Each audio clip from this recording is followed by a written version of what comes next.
Bienvenue à Bistro Liberté, le débat libre et non conformiste. Au sommaire de cet épisode, élection municipale, la grande foire à Paris. C'est nous qui allons chasser Anne Hidalgo, mais là, elle est protégée. Et donc, quand il n'y a plus d'alternance possible, ça s'appelle plus une démocratie, ça s'appelle une dictature. Dans la France de 2020, l'humour impossible. Qu'est-ce qu'on peut penser d'un pays comme la France qui, en 2005, référendum, demande à tous les Français de répondre. Voulez-vous être dans l'Europe ou pas? Les Français, par référendum, disent non! N-O-N! Et qu'est-ce qui se passe après? On dit, on vous a entendu, vous avez dit non, donc nous, on va dire que c'est oui! Pour en parler, l'invité spécial de Martial Bild est né le 17 mai 1954. 50 ans plus tard, en 2004, les instituts de sondage le désignent comme le comique préféré des Français. Acteur mais aussi réalisateur, il est le seul humoriste français à avoir rempli le Stade de France pour un spectacle mémorable. Je vous demande d'accueillir Jean-Marie Bigard.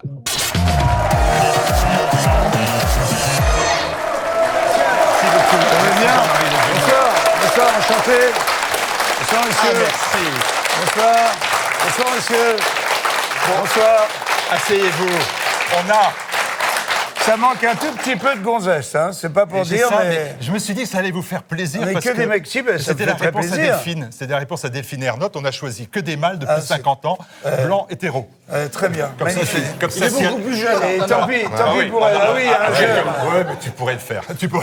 Il a Jean donc de une compagnie. jupe, il sera moins, il aura moins de On va 50 dire ans. 50, on va dire 50 ans de moyenne. Allez, Jean-Marie Bigard, vous avez lu comme moi que l'Élysée redoute l'émergence d'un candidat dégagiste. Alors, on parle de Hanouna, mais surtout de vous à l'élection présidentielle de 2022. Et on se souvient combien, en d'autres temps, pas si lointain que ça, Coluche avait joué ce rôle de trouble-fête. Et là, je me dis, après Beppe Grillo en Italie, Zelensky en Ukraine, en 2022, Bigard président, Bigard président. Non, mais les gens me chantent ça, sérieusement, hein, dans ma salle. J'ai Des vu fois, ça. Et en tout cas, ils m'apprécient. Je suis un petit peu, sans le vouloir, un peu la voix de cette France en colère, quoi. Et donc, comme je lutte assez fort et depuis longtemps contre les injustices, que je suis volontiers...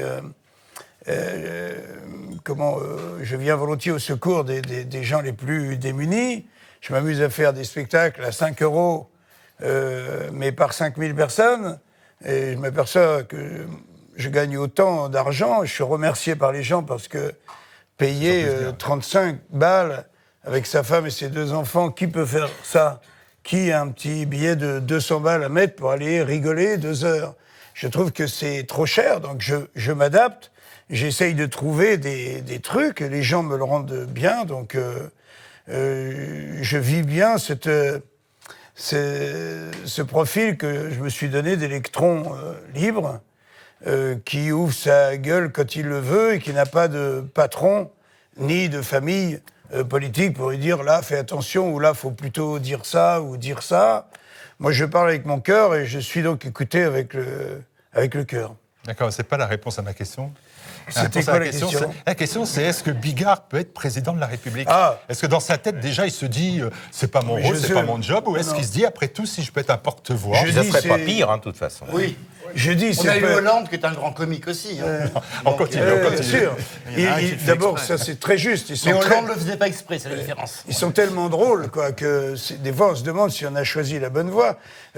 Moi, je pense que je suis mieux sur la touche que sur le terrain, tu vois, parce que j'ai vu des ministres partir, comme ça a été la grosse débandade chez nos gouvernants. T'as des gens, une fois à l'intérieur, dans l'octogone, si on parle boxe, MMA, qui se sont dit, je suis impuissant à l'intérieur. Et ce sont des gens qui se sont dit, si je suis en dehors du terrain, je serais peut-être plus influent et je pourrais peut-être être plus libre, dire plus de choses et modifier peut-être un peu plus qu'en étant à l'intérieur de la marmite. Donc, je ne suis pas tellement tenté de rentrer là-dedans. Il faudrait que je change, tu te rends compte, de job. C'est un mettre, comme on me le demande parfois par Internet, mettre son âme sur l'établi. Ça suppose de se consacrer uniquement à ça. Et moi, je suis plutôt balèze pour faire rigoler les gens, tu vois. Alors, rigoler les gens. Plus de 30 ans de carrière, vous avez fait rire plus de 4 millions de spectateurs. 4 millions de spectateurs.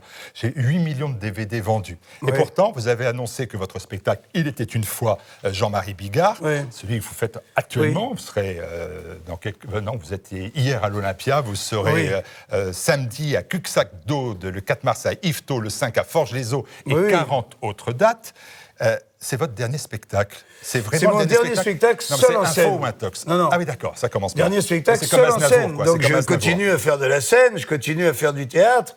En ce moment, je prépare donc ma retraite parce que mon cardiologue, il est venu me voir. Et j'ai fait un AVC il y a 2 ans. Et j'ai vraiment failli mourir, quoi, pendant 7 jours et 7 nuits. Il est venu me voir jouer. Et comme moi, je mets la poignée dans le coin et que je ressors de mes spectacles qui font 2h, 2h15, je ressors comme un ballon de foot crevé. Il s'étonne pas que je sois tombé dans les pommes un jour parce que je suis allé trop vieux, tu vois, tout s'accumule. Puis à un moment, je suis tombé, je savais pas que je pouvais perdre connaissance. Et là, j'ai vu le plancher me sauter à la gueule. Et il m'a dit, si tu continues comme ça, si tu veux pas voir grandir tes enfants, t'es juste à continuer cette spécialité. Sinon, amuse-toi sur scène, mais partage le gâteau. Quand je joue la pièce que je joue en ce moment, qui s'appelle Dernier tour de piste, c'est donc prémonitoire. Je peux la jouer 3 fois dans la journée, ça me fatigue moins que mon spectacle seul en scène pendant 2h15. Ça m'épuise au point que je dois faire attention parce que mes enfants de 7 ans, ils voudraient garder encore un peu leur papa. On les comprend.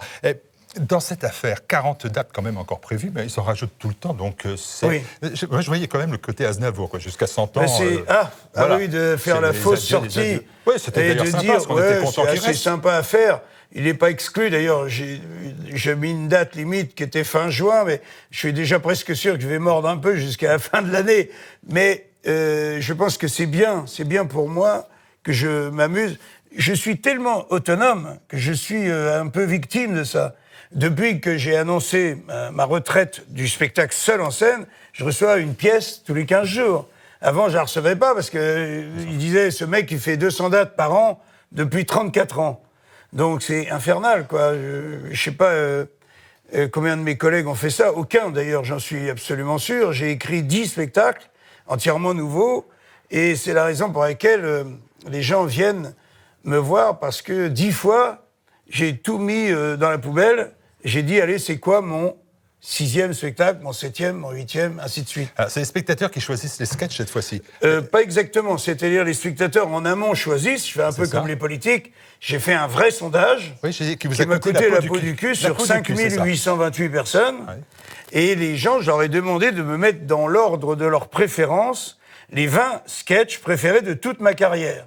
10 spectacles à 15 sketchs, ça fait 150 sketchs que tout le monde connaît. Et j'aurais demandé de me mettre dans l'ordre les 20 premiers. Le premier, je peux te le dire, Martial, le lâcher de salope. Et par les temps qui courent, je trouve ça... c'est un signe. C'est un signe. Je trouve ça merveilleux. C'est merveilleux. Le lâcher de salope qui est adoré par les femmes en particulier, puisque ce sketch montre... Qu'est-ce qu'il raconte ? Il montre la pitoyabilité du chasseur quand on remplace le gibier par le beau sexe. C'est pas... Tu vois, il y a une fois... le mot salope, tu vois, et c'est pour ça que je m'étais déjà pris le bec avec le service public, qui un jour, chez Patrick Sébastien, ils entendent parler que je vais faire ce sketch chez lui, et Patrick Sébastien a eu les couilles, je l'ai trouvé formidable, je le trouve toujours formidable, il a lu la lettre donc de la direction du service public, en disant, voilà, j'ai reçu ça, il paraît que vous allez recevoir l'humoriste Jean-Marie Bigard, on est en France, quand même, et on est en 2017, et qui va faire son fameux, c'est marqué fameux, entre guillemets, lâcher de salope. Nous vous demandons de le passer après 22 heures, étiqueté moins 12 ou moins 16. Tu vois, donc la direction, qu'est-ce que je fais ? j'ouvre ma gueule, parce que c'est ce que je sais faire le mieux, et j'adore me mettre en colère. Et donc j'ai dit, mais comment ça se fait que mon ami Guy Bedos, il y a 3 semaines, sur la 3, à 14h, il fait son sketch « Salope, salope, toutes des salopes, salope, salope !» Il dit 64 fois le mot « salope ». Et je dis, pourquoi il n'est pas après 22h? Pourquoi il n'est pas étiqueté? Et tu sais ce qui s'est passé? Le CSA a repassé la patate chaude au service public, il l'a redonné au CSA, et à la fin, il y a un connard qui nous a dit, finalement, faites ce que vous voulez. Voilà, c'est comme ça que ça marche. Alors, Mais c'est ça que les gens aiment chez moi. C'est quand je gagne, en fait. Je gagne, quoi. Et au lieu de m'enterrer, me rajoute des abonnés, tu vois. Grâce à tous ces connards, je vais bientôt avoir 1 million d'abonnés. C'est une armée. est-ce que... moi, par exemple, j'aurais choisi la chauve-souris. Ouais. J'adore la chauve-souris, moi. C'est le Eh truc... ben, il n'est que 4e, Eh Martial. ben, j'ai vu ça. Et les j'ai films vu d'horreur, ça. il est combien? Et les films d'horreur. Les films d'horreur. Les films d'horreur. Ah, ils sont derrière l'Exorciste. L'Exorciste, c'est un diamant Oui. qui doit être 6e. Ah oui, Exorciste, Sur j'allais dire, sur ouais. mon classement, Exorciste, c'est extraordinaire. Hein, C'est quoi l'Exorciste? Chaque fois que je le fais le soir, C'est quoi c'est en un 2 mots. carnage. En 2 mots, c'est quoi l'Exorciste? Ah oui, en 2 mots. L'Exorciste, c'est que Rappelez-moi. pour faire un grand sketch, pour faire un très grand sketch, il faut une référence absolue. D'abord, c'est ce qu'il faut pour le peuple aussi. Hein. Je pourrais donner du grain à moudre à nos dirigeants, tu vois, parce que il faut une référence pour savoir de quoi on parle immédiatement. Il faut que le traitement, évidemment, soit drôle. Et qu'à la fin, c'est le 3e pied du tabouret, pour qu'un tabouret est toujours en équilibre sur 3 pieds. 4 pieds, c'est toujours bancal. 3 pieds, c'est pour traire les vaches dans les terrains en pente. Et le 3e pied, c'est de dire un truc vrai. C'est qu'à la fin du sketch, les gens, ils se sont poilés, ils ont bien rigolé, ils disent en plus, c'est vrai. Quand tu as ces 3 trucs-là, tu fais un diamant de sketch. L'Exorciste, je t'explique les 2 références, le film L'Exorciste et nos SOS médecins. Je me suis dit, ce sont 2 références, dont une qui est franco-française et qui est unique au monde, hein, parce que je me suis baladé, j'imagine vous aussi certainement, parce que vous avez vu des SOS médecins dans les autres pays. Toi, tu es aux États-Unis et ton petit garçon de 4 ans, il a 41 de fièvre. Bah, tu as 2 solutions. Hein. C'est tu prends ton portefeuille avec tes 8 cartes infinites, hein, et puis ça de billets de $100, tu montes dans une bagnole et tu l'emmènes aux urgences. Sinon, si t'as pas le fric, il crève dans le couloir, et sinon aucun médecin ne va se déplacer 24 heures sur 24 pour venir te voir. C'est une spécialité française que j'adore, et à qui je dois d'avoir écrit plusieurs sketchs, La mauvaise foi aux urgences, et puis surtout raconter comment j'ai connu, moi, beaucoup de SOS médecins. Donc, j'ai mélangé les 2, et c'est un SOS médecin qui est appelé, parce qu'il y a une dame complètement paniquée, parce que sa fille, une adolescente de 13 ans, est soi-disant possédée par le démon. Et lui, il y va. Ding dong, bonjour, SOS médecin. Oui, vous nous avez appelé pour votre fille, hein, qui se sent pas bien, hein, j'ai cru comprendre, mais vous pouvez lâcher le crucifix, hein, madame, et la gazinière, hein, elle vous a rien fait, la gazinière. Ok, tu vois. C'est cette chambre-là? D'accord. Pardon?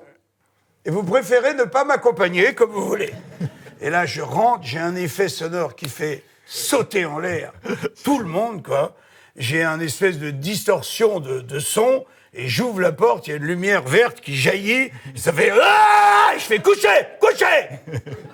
Je reviens voir la dame, je dis « C'est bien cette chambre-là. » Bon, il faut que j'y retourne, et là, il ressort, 20 minutes plus tard, déchiqueté, la veste en lambeaux, l'attaché-caisse éventré, avec les feuilles de maladie qui pendent lamentablement, et il fait une ordonnance, comme si de rien n'était. Tu vois.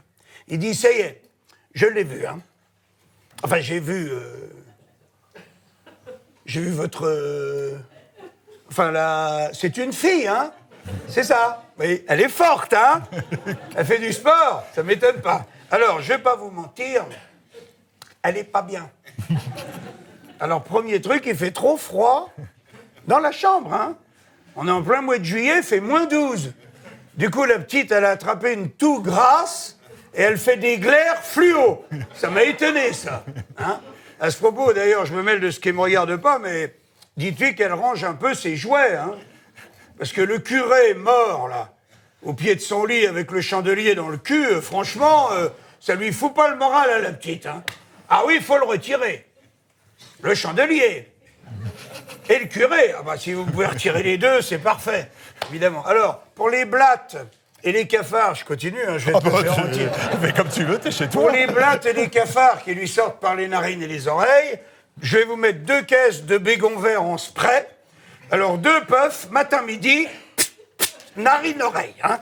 Vous lui tiendrez bien la tête, parce qu'elle a une hyperlaxité des cervicales qui m'a étonné. Hein. Sinon, elle travaille bien à l'école? Hein? Travaille bien? Non, hein? Eh ben, j'ai vu, hein? Elle est même un petit peu vulgaire, hein? À ce propos, dites-lui qu'elle arrête de hurler que ma mère suce des bites en enfer, hein? Parce qu'à un moment, elle m'a foutu le doute, hein? Bon, ça va, j'ai téléphoné, elle était au Monoprix, mais... Ah bah, j'ai failli plonger, je vous le dis, hein? Elle est persuasive, hein? Alors, sinon, comme les armureries sont fermées, je vais vous laisser mon calibre. Alors, en cas de crise, vous lui mettez 2 balles dans la tête. Hein. Là, Muriel Robin, elle appelle le CSA. Elle dit, ce sont des gens qui veulent tuer leurs enfants. Et le lendemain matin, même si elle fait pas de crise, remettez-lui 2 balles. Non, elle n'aura pas d'effet secondaire. Elle est costaud, hein, vous savez. Et puis c'est du 9 mm, vous pouvez aller jusqu'à 6 par jour. Et je finis avec ce bruit énorme. J'ai dit, et puis vous en faites pas, c'est bien le diable, si on n'arrive pas à la soigner. Hein. Et puis comme on dit, elle n'est pas morte. Hein. Par contre, vous, là, ma voix est démultipliée, faites attention, je suis tout vert. Et le sketch se termine comme ça. Merci, monsieur, dames. Merci. Merci. Attendez, je vais vous le refaire. Je vais vous le refaire de face. Dites-moi. Mais je crois qu'elle est aussi accrochée au plafond, hein, de mémoire. Ah oui, il y a un c'est moment... ça. Ah, ouais, oui, c'est ça. Bon, il y a un j'ai bien moment, su. il fait... Chut, chut, elle est au plafond. Bon, Ne la allez, regardez pas, elle fait son intéressant. retour. Retour. Info ou intox, aussi la soirée 100% Bigard sur C8. Au printemps, toute une soirée de blagues, 150 blagues. Oui. Ça va faire trembler le CSA et Muriel Robin. Ah oui, non, mais ce que Et je Delphine prépare... Ernotte, surtout. Oui, pardon? Et Delphine Ernotte, surtout. Oh, Oui, c'est bien sur sûr, C8. bien sûr. Bah, Delphine, ça y est, hein, j'y ai... C'est une grande sensible. Oui, bah, moi, j'ai Il faut l'aménager, cette jeune fille. Hein. Elle m'a vu courir à poil dans l'herbe et tout, parce que c'est une vidéo que j'ai projetée au Stade de France. Et donc, j'ai filmé cette vidéo et je parlais à Delphine Ernotte. J'ai dit, regarde, Delphine, on est libre ici. On fait ce qu'on veut, on s'amuse. Et 2 heures plus tard, il y avait un communiqué du service public qui disait, non, finalement, il n'est pas censuré. Bien Tu joué. te rends compte? Mais si je ramène pas ma gueule, je suis censuré. Mais comme en Russie, on a pu l'être, comme on l'a été sous Giscard d'Estaing, tu vois, ou De Gaulle, qui disait carrément, lui, plus jamais, tu vois, par exemple. Pierre Perret, je te signale, c'est Yvonne De Gaulle, hein, si mes souvenirs sont bons, qui a censuré définitivement, elle a dit, plus jamais, tu vois, pour les colonies de vacances. Et puis, ouvrez la cage aux oiseaux. Parce que... Et le cul de Louis VII aussi. Pardon? Le cul de Louis VII. Oui. C'est une jolie chanson de Info Pierre. ou Oui, intox. bien sûr, Alors, mais info ou intox, Bigard sur la cage C8. aux oiseaux, bah, tous les enfants ouvraient les cages des oiseaux. Non, c'est vrai que c'était pas terrible, mais les jolies colonies de vacances, ça lui avait pas plu à Yvonne. Elle a dit, lui, carbonisé. Et là, on est quand même en 2020, quoi. Donc, tenter de m'interdire de Drucker, parce que je suis soi-disant sur une liste qui n'existe pas, hein, puisque les listes ont été données hier, À Paris. le 27, hein, et dans toutes les villes de France d'ailleurs. Donc à l'époque où elle m'interdit, je suis sur aucune liste, les listes ne sont pas déclarées.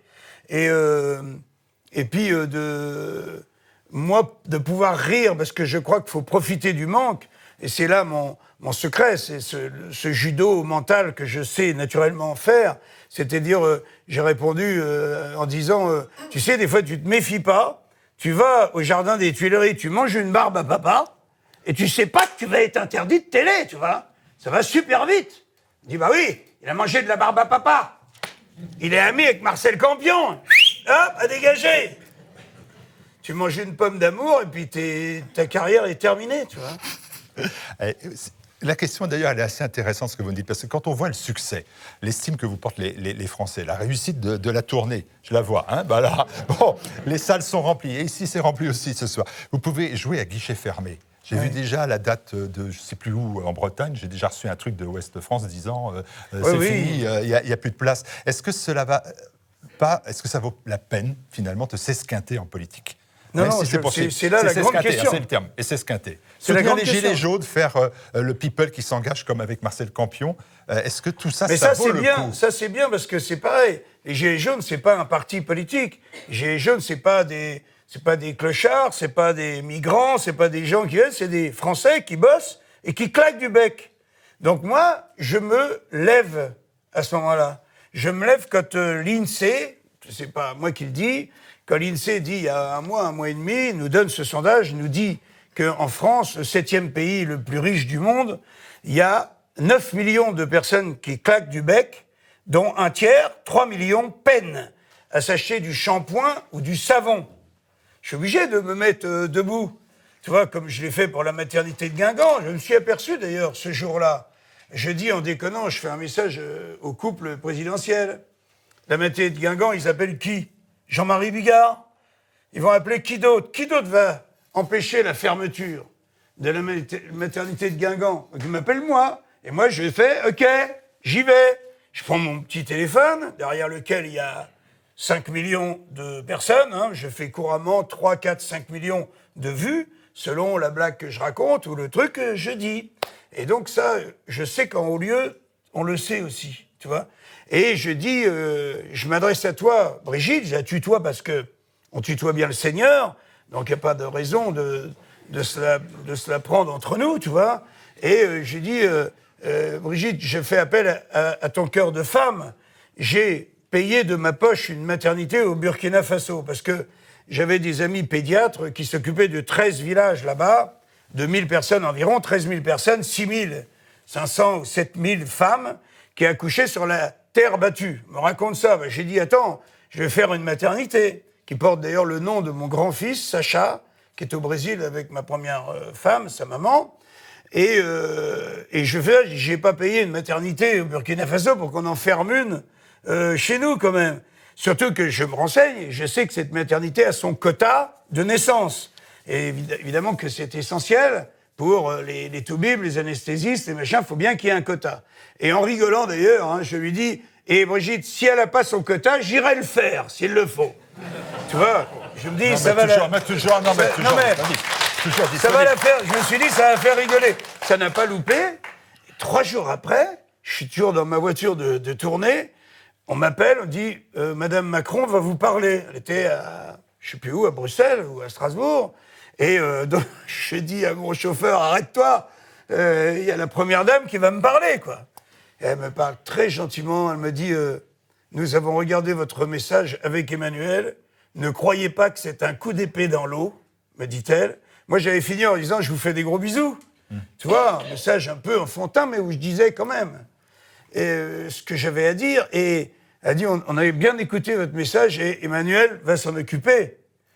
Tu vois, je tombe par terre, tu vois, et 3 jours après, je reçois un coup de fil de l'Élysée qui me dit, nous avons reporté la fermeture de la maternité de Guingamp de 2 ans. Ce à quoi j'ai répondu, j'ai dit, vous savez, dans 2 ans, si Dieu me prête vie, je serai toujours là. Hein. Mais n'empêche que, tu vois, Martial, mon bras est long, plus long que je le crois. La preuve, je fais une petite conversation, je me retrouve à tu et à toi avec la première dame. Donc, je pense qu'il y a des endroits pour passer entre les gouttes, il y a des endroits pour pas s'énerver, il y a des endroits pour pas s'affronter, putain, et pour quand même avancer, tu vois. Je suis en colère quand on supprime la poste et la boulangerie dans un bled, quoi. Tout d'un coup, tu fais 20 bornes pour aller à la poste. Tout ce qui ne rapporte pas directement aux très riches est supprimé. C'est-à-dire, on continue.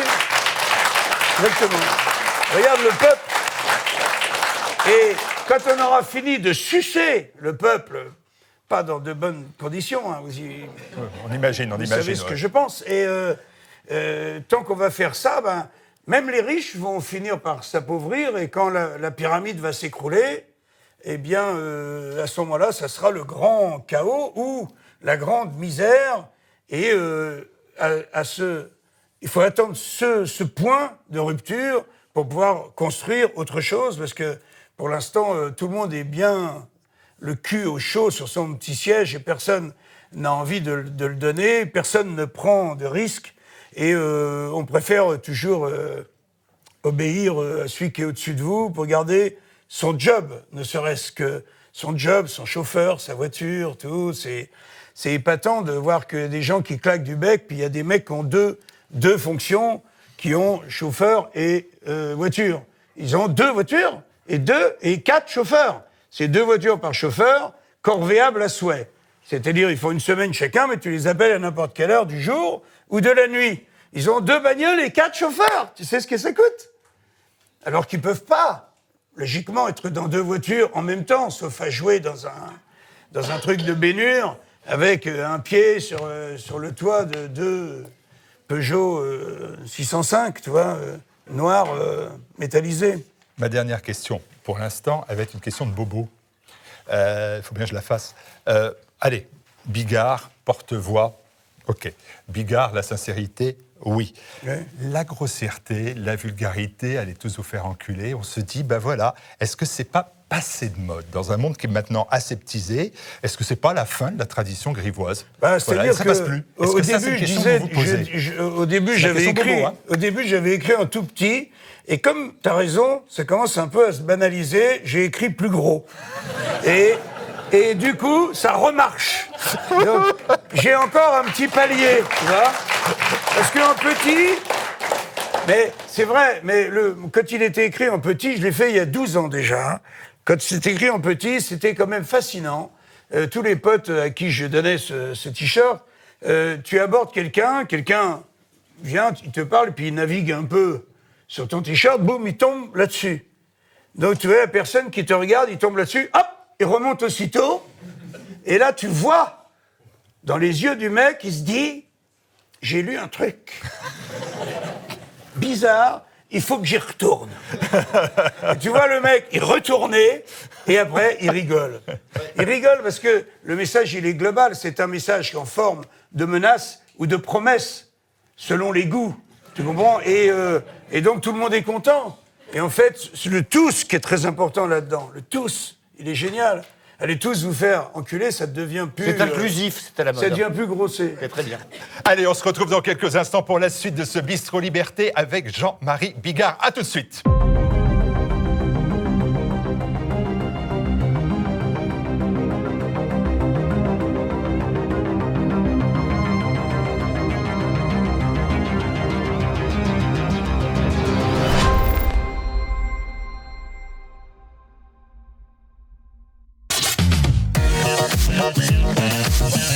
Élections municipales, la Grande Foire de Paris.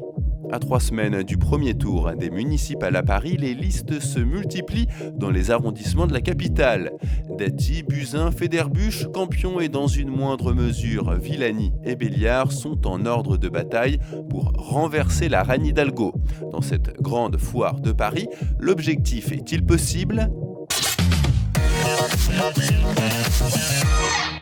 Un retour sur le plateau de ce Bistro Liberté en compagnie de Jean-Marie Bigard. Jean-Marie Bigard, votre champion, il s'appelle Marcel Campion. Oui, exact. Pourquoi le choix de Marcel Campion, qui était à votre place il y a quelques mois? Ah, d'accord.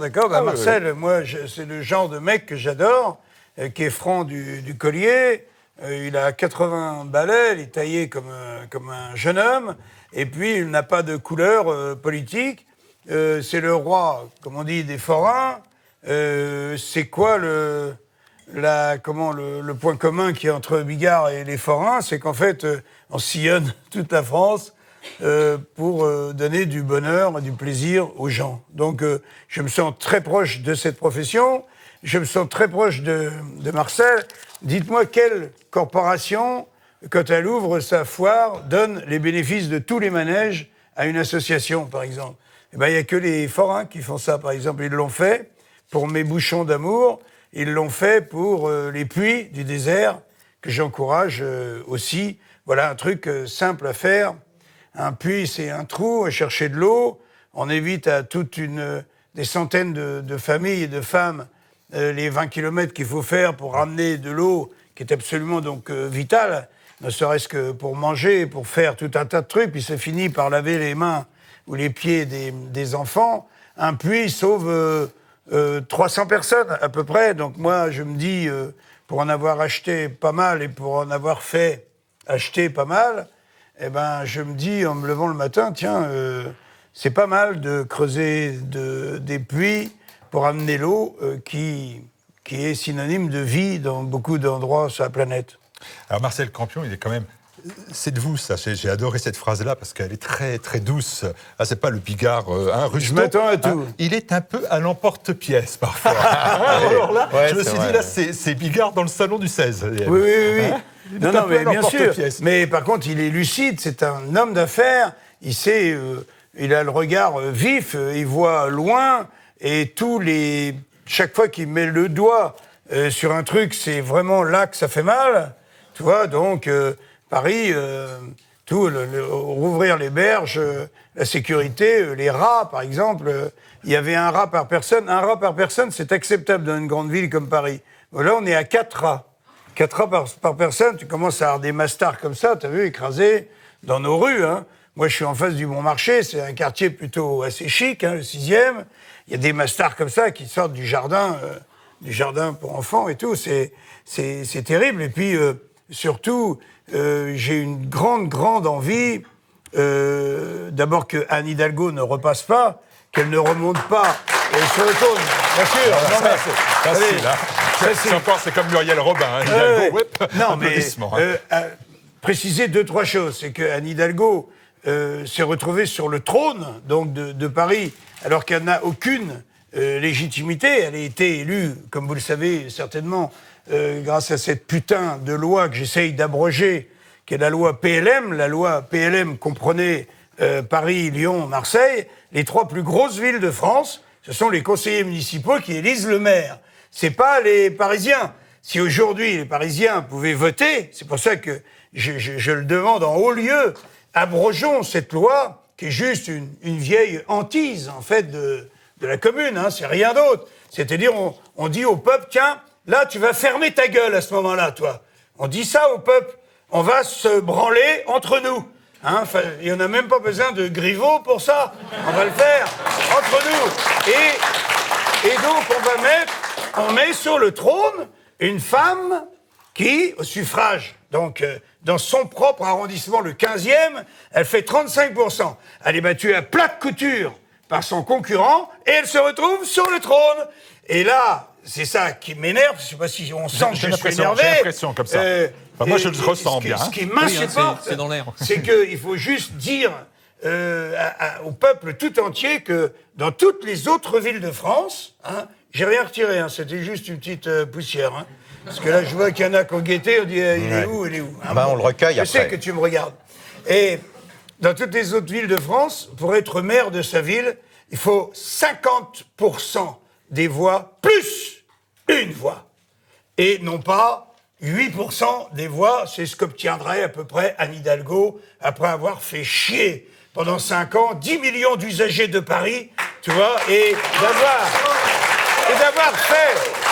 Attends, et d'avoir fait 6 milliards de dettes. 6 milliards de dettes, faut y aller, hein, au bon marché, hein, pour acheter des trucs, hein. Très grande épicerie. De dettes. Donc, elle n'a aucune légitimité, elle ne doit pas être là. Et cette loi, qui est une loi antidémocratique majeure, qui empêche le peuple de décider. Parce que le gros problème, moi je vais vous le dire, encore une fois, je suis de l'extérieur, je regarde juste les chiffres, et je m'aperçois pourquoi les Parisiens, ils ne votent pas. Pourquoi est-ce que sur 2 220 000 Parisiens exactement, il y en a seulement 1 million qui a sa carte d'électeur, et sur ce million, il n'y en a que 600 000 qui votent. Et là, on ne peut pas y arriver, les gars. Mais si on supprime cette putain de loi PLM, le président il pourrait très bien, en bougeant le petit doigt, supprimer cette loi. Tout d'un coup, les Parisiens viendraient chercher leur carte d'électeur. Hein, il te faut une carte de l'EDF, un justificatif de domicile, et tu reçois ta carte. Et là, ils iraient voter. Ils diraient, c'est nous qui allons chasser Anne Hidalgo. Mais là, elle est protégée. Et donc, quand il n'y a plus d'alternance possible, ça s'appelle plus une démocratie, ça s'appelle une dictature. Donc, il faut absolument supprimer ça. Ça permettrait de dégager Anne Hidalgo. Et après, les gens voteraient pour leur client préféré. Jean-Marie, ce que je vais vous dire est simple, mais après je laisse débattre nos amis qui sont là, et je vous présenterai au fur et à mesure, je ne l'ai même pas encore fait. Ouais. C'est de vous dire, pour dégager Anne, il faut mieux Rachida ou Agnès que Marcel. Mais ce qu'il faut, c'est plus Anne Hidalgo, tu comprends? C'est ça, le meilleur truc pour Paris, c'est que Anne Hidalgo dégage. Ça serait bien qu'elle fasse ses valises. Après tout, Michel Audiard lui disait, les valises, ça se fait et ça se défait. Et là, il serait temps qu'elle refasse la sienne. Pour le bonheur de tous les Parisiens, de tous les utilisateurs de Paris.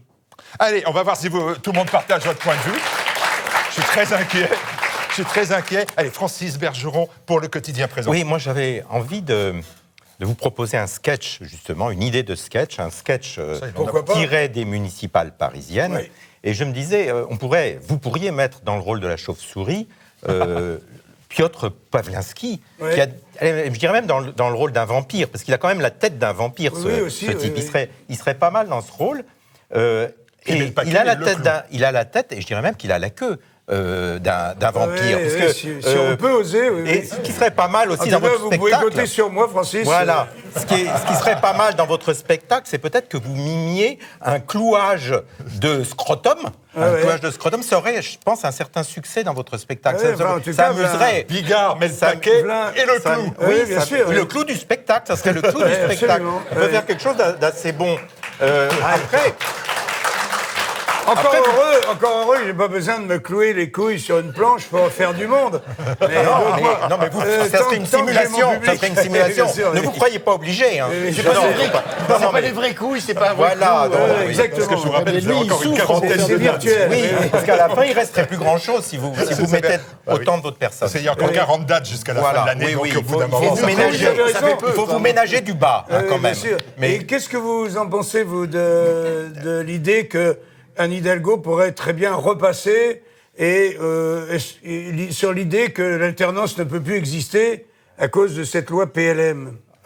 Moi, c'est pas tellement la loi PLM, c'est Vélib, c'est tous ces machins-là, parce que moi, j'habite une rue où tous les ans, on fait, dans Paris évidemment, où tous les ans, on nous démolit des trottoirs, on nous fout des machins pour les bicyclettes. Ouais. Après, l'année suivante, c'est pour les voitures. Ouais. L'année d'après, c'est pour enlever les bicyclettes. L'année d'après, c'est pour enlever les voitures. Ouais. L'année d'après, c'est comme ça qu'on fait 6 milliards de dettes. Faut y aller.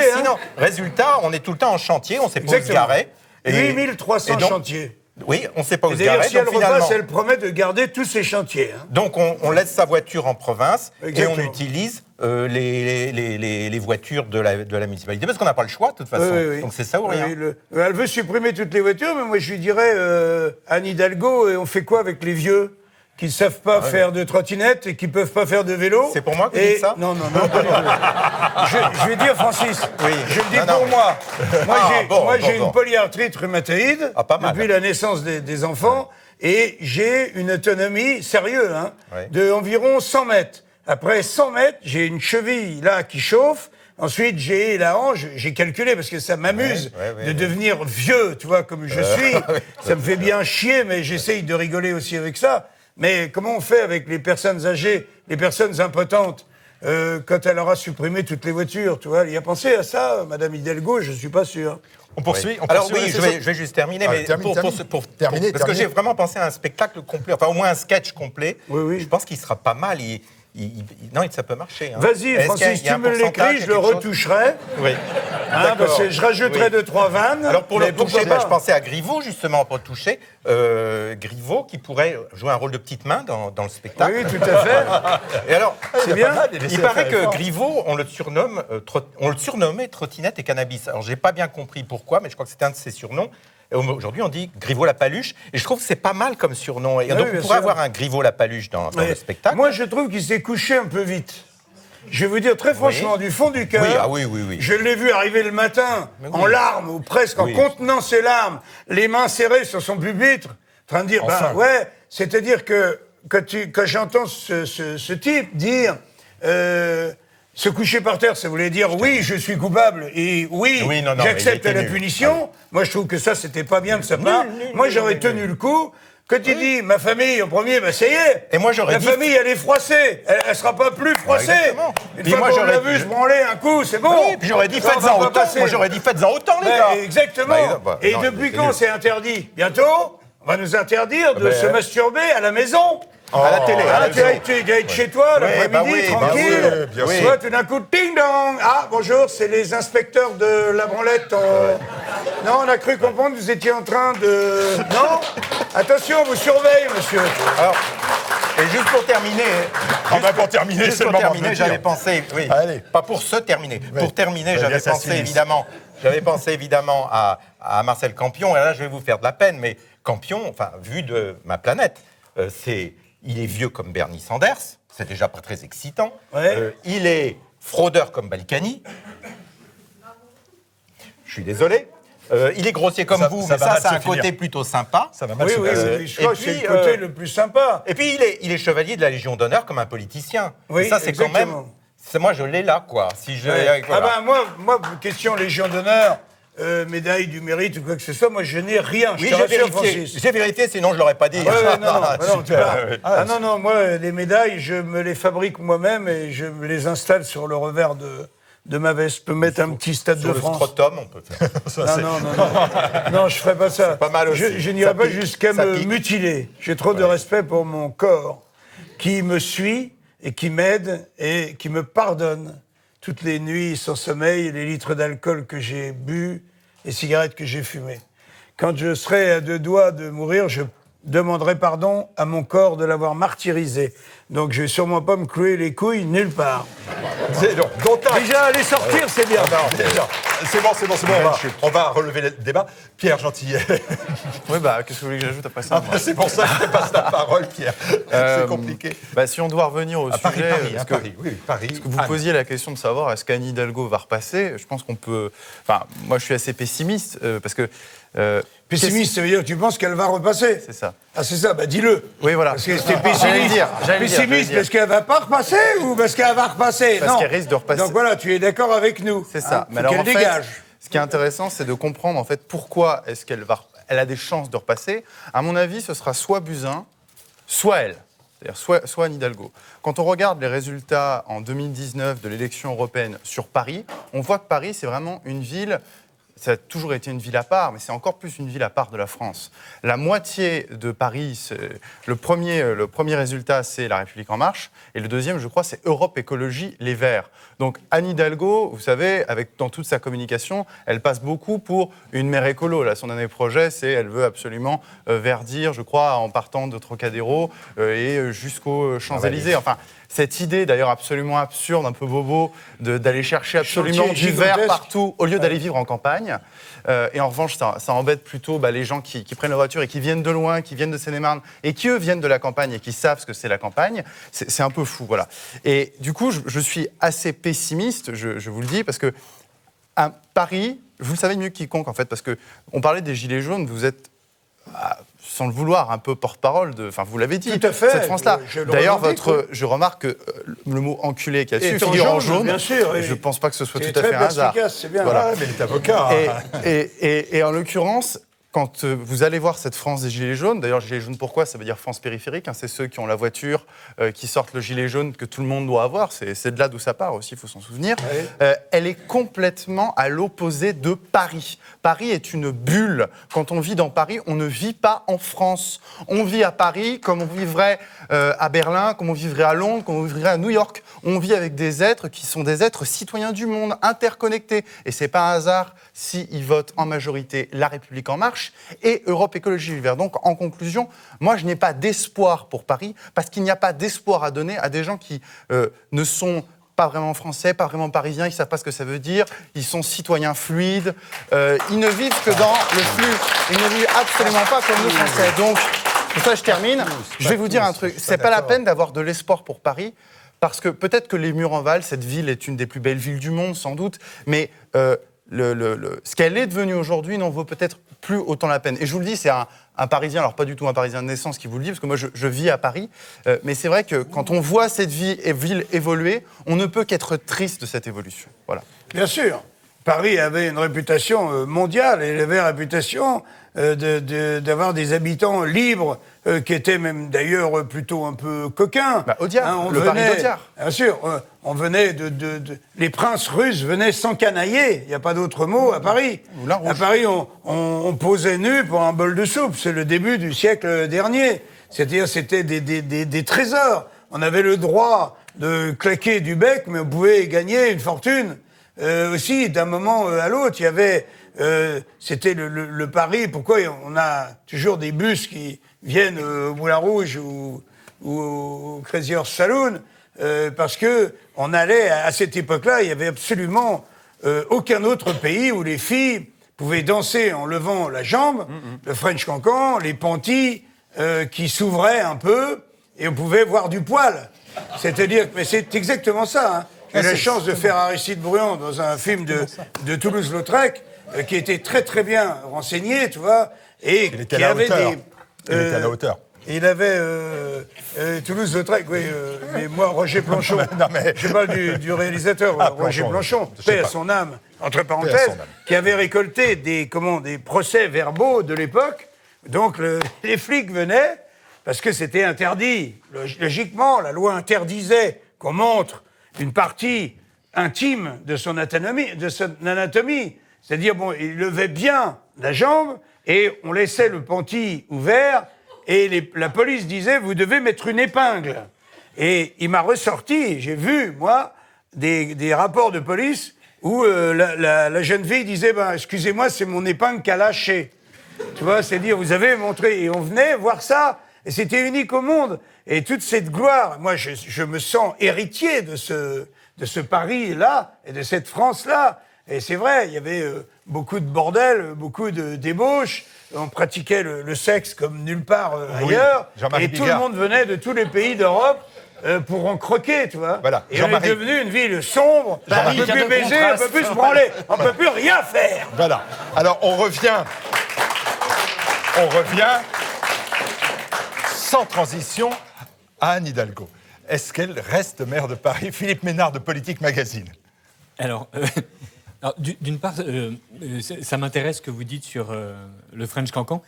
Saint-Louis avait demandé aux prostituées de se raser le pubis parce qu'il y avait des bêtes dedans. Ouais. Et donc, c'était une mesure d'hygiène publique. Et donc, à l'époque de Saint-Louis, les prostituées n'avaient plus de poils pubiens. Sauf dans une rue qui est la rue du Pélican. Voilà, qui en fait était à l'époque la rue du Poil au con, mais aujourd'hui on appelle ça la rue du Pélican. Mais, d'accord. Voilà. Non, mais voilà, parce que si vous aimez Paris, voilà. Et au moins les prostituées, le plus vieux métier du monde, étaient reconnues. Tout parce à fait. qu'on légiférait sur elles. J'ai chez moi un règlement qui a 150 ans. C'était un noble vendéen qui a donné le théâtre à la République, hein, et il était marqué dessus. Les filles de mauvaise vie sont priées de se tenir aux endroits qui leur ont été assignés. Et j'ai trouvé ça merveilleux parce que souvent, donc les putes de l'époque fumaient, on s'appelait les dames qui fument. La grande crainte pour un théâtre, c'est le feu. Un théâtre, ça part comme une allumette, en 10 secondes, ça part dans les cintres. Oui, on appelle ça un griveau, il paraît d'ailleurs. Et donc, on demandait aux femmes, puisque quand on allait au théâtre, souvenez-vous, tous nos jolis petits théâtres à l'italienne, hein, où ça se referme comme ça, c'est simple. Dans certaines petites corbeilles, on voyait même pas un tiers du plateau, on voyait même pas ce qui se passait. Les gens venaient plutôt pour se regarder entre eux, au-dessus de l'orchestre.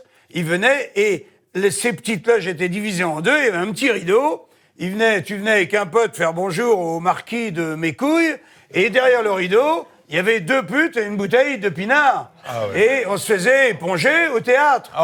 Et ça avait de la gueule. Voilà. Ça avait quand même de la gueule. Ça, c'est Paris. Ça, c'est Paris. Ça, c'est Paris. Voilà, ça, c'est Paris. Paris, c'est une blonde, déjà, pour commencer. Philippe, allez, c'est terminé. Oui, et rapidement, parce que là... non, mais... Hidalgo va sans doute repasser, c'est un drame. Moi, surtout, vous êtes d'accord, c'est à cause de la loi PLM. Si les Parisiens votaient, elle ne passerait pas. Non, si les Parisiens votaient malgré la loi PLM, elle réussirait. C'est à moi de faire son ordre. Non, mais c'est vrai, c'est vrai. Et surtout, ce qui est intéressant, c'est qu'on nous dit que Griveaux c'est les Russes. On nous dit que être maire de Paris, c'est aussi important que Donald Trump, et que visiblement, Poutine essaie de faire tomber Donald Trump, enfin, essaie de faire tomber Hillary Clinton. Et est-ce que véritablement Benjamin Griveaux est aussi important qu'Hillary Clinton, à votre avis? Parce que c'est ça, en fait, cette élection parisienne, on est en train de nous dire que l'enjeu de la démocratie, le monde libre, en fait, est suspendu au scrotum du camarade Griveaux. Oui. Est-ce que véritablement c'est aussi important que ça? Non, mais moi, ce que je pense, c'est qu'ils mettent leurs années, leur nez dans les affaires des autres. Ça, c'est une certitude. Ça les intéresse de guider de loin, plus ou moins, ce qui se passe chez nous. Mais vous ça, croyez c'est sûr et vraiment certain. que les Russes sont comme sexistes sur Benjamin Griveaux? Enfin, si j'ose dire. Je ne sais pas, mais... Non. Ils ont le chose à foutre, les Russes. Si on retire la bite et la branlette, ce qu'il y a de sûr, c'est salir quelqu'un. C'est très facile. Tu te rends compte qu'on est déjà presque comme aux États-Unis. On monte plus dans un ascenseur quand il y a une fille seule. Tu la laisses monter, puis t'attends qu'elle redescende vide. Parce que tu montes dans l'ascenseur, tu redescends, la fille, elle porte plainte, dit « il m'a violé » entre le 7e et le 14e étage. Et même si c'est archi faux, même si on retrouve absolument rien, ni sur elle, ni dans elle, ni rien, tu seras sali. C'est-à-dire, on dira, ah oui, il était pris dans une affaire de viol, tu vois. Donc, salir quelqu'un, c'est très facile à faire, et je vois pas pourquoi les Russes, ou Poutine, s'embêterait de faire des manières et s'empêcherait de salir quelqu'un comme ça pour rigoler, pour de l'extérieur manipuler les gens. Nicolas Gauthier, boulevard Voltaire. Votre point de vue? Oui, alors déjà... Paris. Hein. Sur Paris. Déjà, ce qui se passe, ça me semble ressembler à un sketch de notre ami Bigard, parce qu'un candidat présidentiel empêché pour s'être poli le chinois... déjà est un truc absolument délirant. Alors, on met en cause les réseaux sociaux. Mais s'il n'y avait pas eu, mais même sans ces réseaux, la faute majeure, c'était le très beau titre de Marianne, qui avait titré « Le con, les brutes et les truands ». Mais le type, quand même, il est quand même un proche de Strauss-Kahn. Donc, il y avait peut-être une proximité, peut-être que Strauss-Kahn était contagieux dans ces affaires-là. Mais Strauss-Kahn faisait au moins les trucs à l'ancienne. Il privatisait l'étage du Carlton, Dodo la Saumure faisait venir 20 putes, et c'était là partout pendant toute la nuit. Là, il y a un type malheureux qui se livre à des activités adolescentes dont nous avons tous connu les affres, chacun de nous. Bien sûr. Mais c'est quand même un truc de puceau. Le mec, t'as 50 balais, porte par le gouvernement, et effectivement, il se fait un 5 contre 1, et le con, il se filme. Alors après, qu'il y ait une conne ou un fou furieux... J'adore le 5 contre 1. Oui, ça va, vous la connaissiez pas. On retrouve tous les vieilles expressions. Elle est visuelle. Enfin, c'est bien. Nicolas, je te félicite. C'est assez adulte, on comprend tout. On va écrire ensemble. Déjà, premier point. Après, l'arrivée d'Agnès Buzyn. Des Saint-Ignace pour comprendre. Agnès Buzyn, qui vient au secours de Paris parce que c'est l'urgence. Il n'aura échappé à personne autour de sur ce plateau. Il y a ce qu'on appelle une épidémie qui est en passe de devenir une pandémie mondiale. Et Agnès Buzyn, ministre de la Santé. Elle trouve plus urgent d'aller se présenter à Paris. Et à sa place, on a... Tu crois pas qu'on l'a obligé à faire? Tu crois pas qu'on lui a dit vas-y, sinon on te carbonise? Qu'on l'ait obligé ou pas, on ne peut pas dire en pleine pandémie, peut-être mondiale. Et là, c'est effectivement, quand je pense à la main qui écrivait des livres sur la mondialisation heureuse, là maintenant, on l'a vraiment en vrai avec les virus et les cloportes et tout ça. Il y a, pour qui aime les signes, on peut y voir un de ceux que le destin nous envoie parfois. Et dernière chose, j'abonderai dans le sens de notre ami Pierre, c'est que honnêtement, moi j'étais parisien pendant 15 ans, et ce que va devenir Paris, je n'ai plus rien à foutre. Parce que Paris, les Parisiens, loi PLM ou pas, ils ont la ville, ils ont le maire ou la maire qu'ils méritent.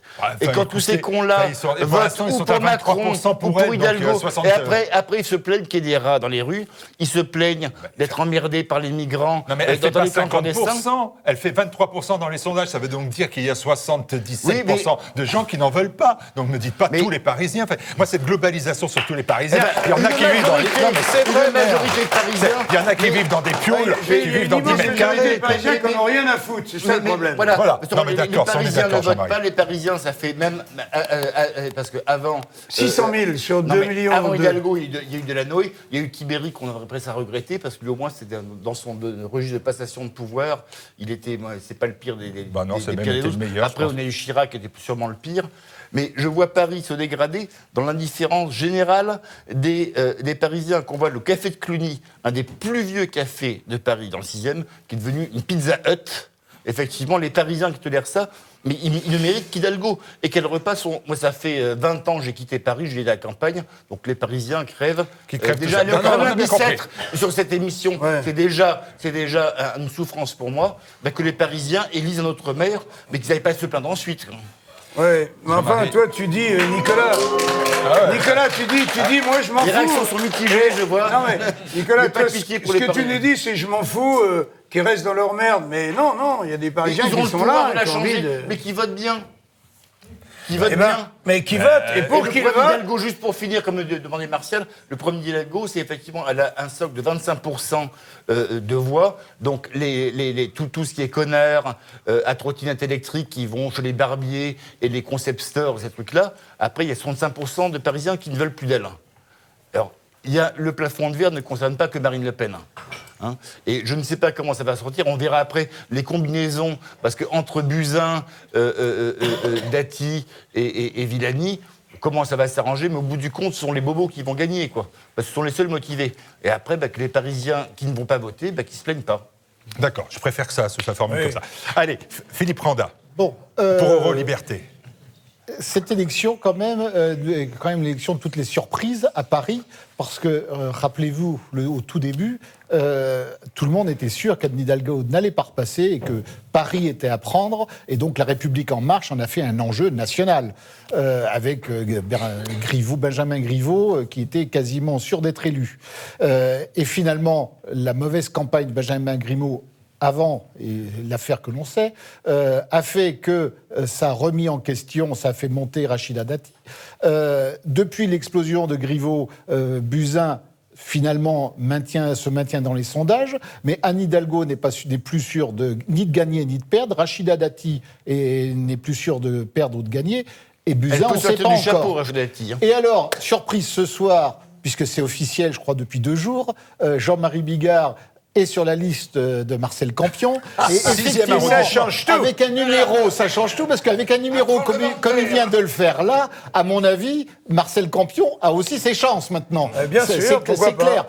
Pourquoi pas ça serait génial. Marcel Campion, maire de Paris, ça aurait de la gueule. Et alors maintenant, quand on dit Avec que Nicolas Miguet, premier maire adjoint, là, je ne le fais pas. les sondages... Et Henri Desquin.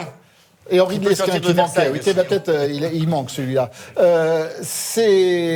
On dit que Anne Hidalgo va faire 25%. Qui peut voter pour Anne Hidalgo? On va pas revenir sur ce que tout le monde ici pense et tout ce qui a été dit. Mais enfin, bobo ou pas bobo, vivre quand même au milieu des 4 rats par personne, vivre au milieu d'une circulation, on a criminalisé les automobilistes, mais enfin tous les Parisiens voient les problèmes d'embouteillage. Tous nos trajets de 20 minutes se sont transformés en 3 quarts d'heure, voilà, c'est simple. C'est clair, donc un bobo au milieu de Paris, malgré toutes ces idées délirantes, il doit quand même se dire qu'il ne fait pas bon vivre à Paris. Non. Me semble-t-il. Oui. Alors, effectivement, je pensais que le vote utile, c'était Rachida Dati, mais peut-être que Marcel Campion et sa grande roue pourraient faire tourner... Et pourquoi pas. Pourquoi pas, et pourquoi pas, tu sais, si jamais Marcel, il fait plus de 5-6%, eh bien, ça va peser dans la balance. Il sera peut-être pas le maire, mais il peut faire le prochain maire. Il peut faire l'arbitre. Mais est-ce qu'il fait quoi? Il fait pas campagne, surtout, Marcel. Il y a des affiches partout. Non, on le reçoit pas. Ne me dites pas ça, vous avez un journal. Oui, et ne me dites pas ça, parce qu'il est effectivement à la traîne. On le reçoit beaucoup moins que les autres. Pourquoi? Parce qu'il fait 5%. Non, il devrait faire autant le temps de parole, le temps de télévision et tout. Et il n'aura pas le 10e de ce qu'auront les 3 ou 4 premiers. Mais ça, c'est notre régime démocratique. En France, il y a les grands partis, les figures d'affiches, qui monopolisent 90% du temps de parole. Ça, c'est pas très démocratique. Jean-Marie Bigard, on n'a jamais dit ça. Je conclus. Vous faites de la politique, vous êtes candidat. Mais si, vous êtes candidat sur une liste politique, là c'est bon, vous êtes 2e de liste derrière une jeune femme écrivain dans le 6e arrondissement de Paris. Oui. C'est où je ne sais même plus où c'est le 6e. C'est à côté du 5e. Le 6e, c'est à côté du 5e. Oui, c'est à côté du 7e. En gros, au milieu. C'est vraiment au milieu. Ah ouais, mais c'est magnifique, le 6e. Le truc qui coule à côté s'appelle la Seine, si la mémoire est bonne. Vous faites de la politique. Si Marcel Campion, il n'est pas au second tour de l'élection municipale, qu'est-ce qu'on fait? Qu'est-ce que vous allez appeler à faire? Eh oui, vous faites de la politique. Donc, à chaque fois, la question des politiques, c'est le coup d'après, qu'est-ce qu'on fait? La réponse à cette question, c'est Marcel Campion qui doit la donner. Ah, vous êtes un Marcel Campion. Hein. Ça y est, non, il va tout simplement, lui, c'est pas moi qui vais dire. Mais c'est vachement bien. Moi, je suis deuxième, juste sur la liste du 6e arrondissement. C'est pas moi qui vais dire, je donne mes voix à un tel ou à un tel. Évidemment, on s'en réfère à la pyramide dans laquelle on se trouve. Et pour nous, en haut de cette petite pyramide, il y a Marcel Campion. Et ce serait bien qu'il ait de la force, de la puissance, du pouvoir pour que les votes qui auront été faits pour nous servent à quelque chose, tout simplement. Merci, on se retrouve dans quelques instants pour la suite de ce Bistro Liberté en compagnie de Jean-Marie Bigard.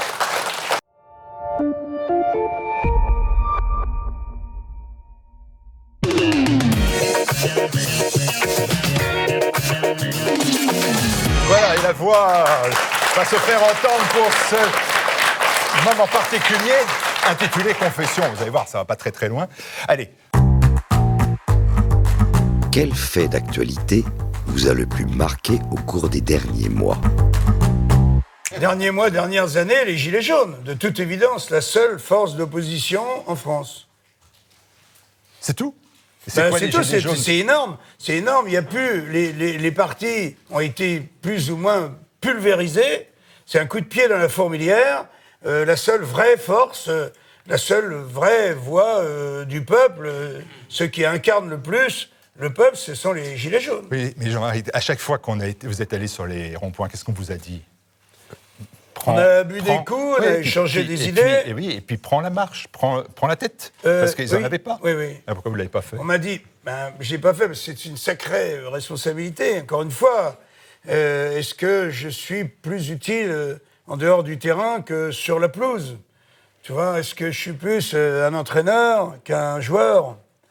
Et surtout en politique, si tu veux, dans un endroit où, encore une fois, tout le monde se protège un petit peu. Et puis, est-ce que je vais être à l'aise de me retrouver dans une famille avec un mec qui va m'aider, pour pas dire me guider, pour pas dire me diriger un petit peu, alors que moi, je me lève le matin, si tu veux, je me sens innocent.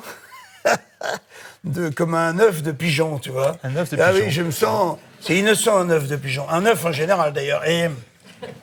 Et donc, je suis content d'être propre, de pouvoir me payer le luxe d'émettre une idée, un jugement ou un truc qui me choque, tu vois.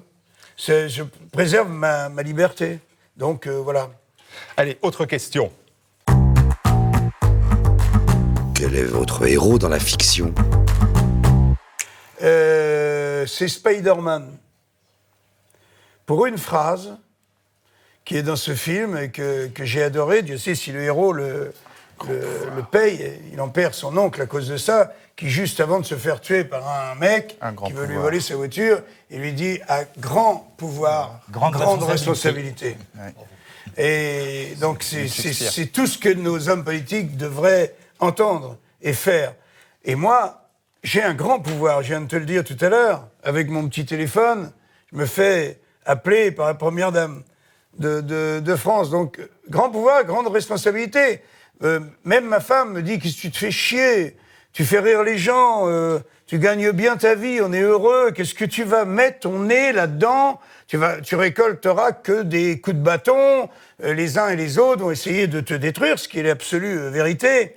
Mais dans le fond de mon cœur à moi, j'ai beaucoup de mal à pas participer, si tu veux, dans la mesure où je sais que ma voix est forte et qu'elle est écoutée. Tu vois. On a déjà essayé de vous détruire quand même.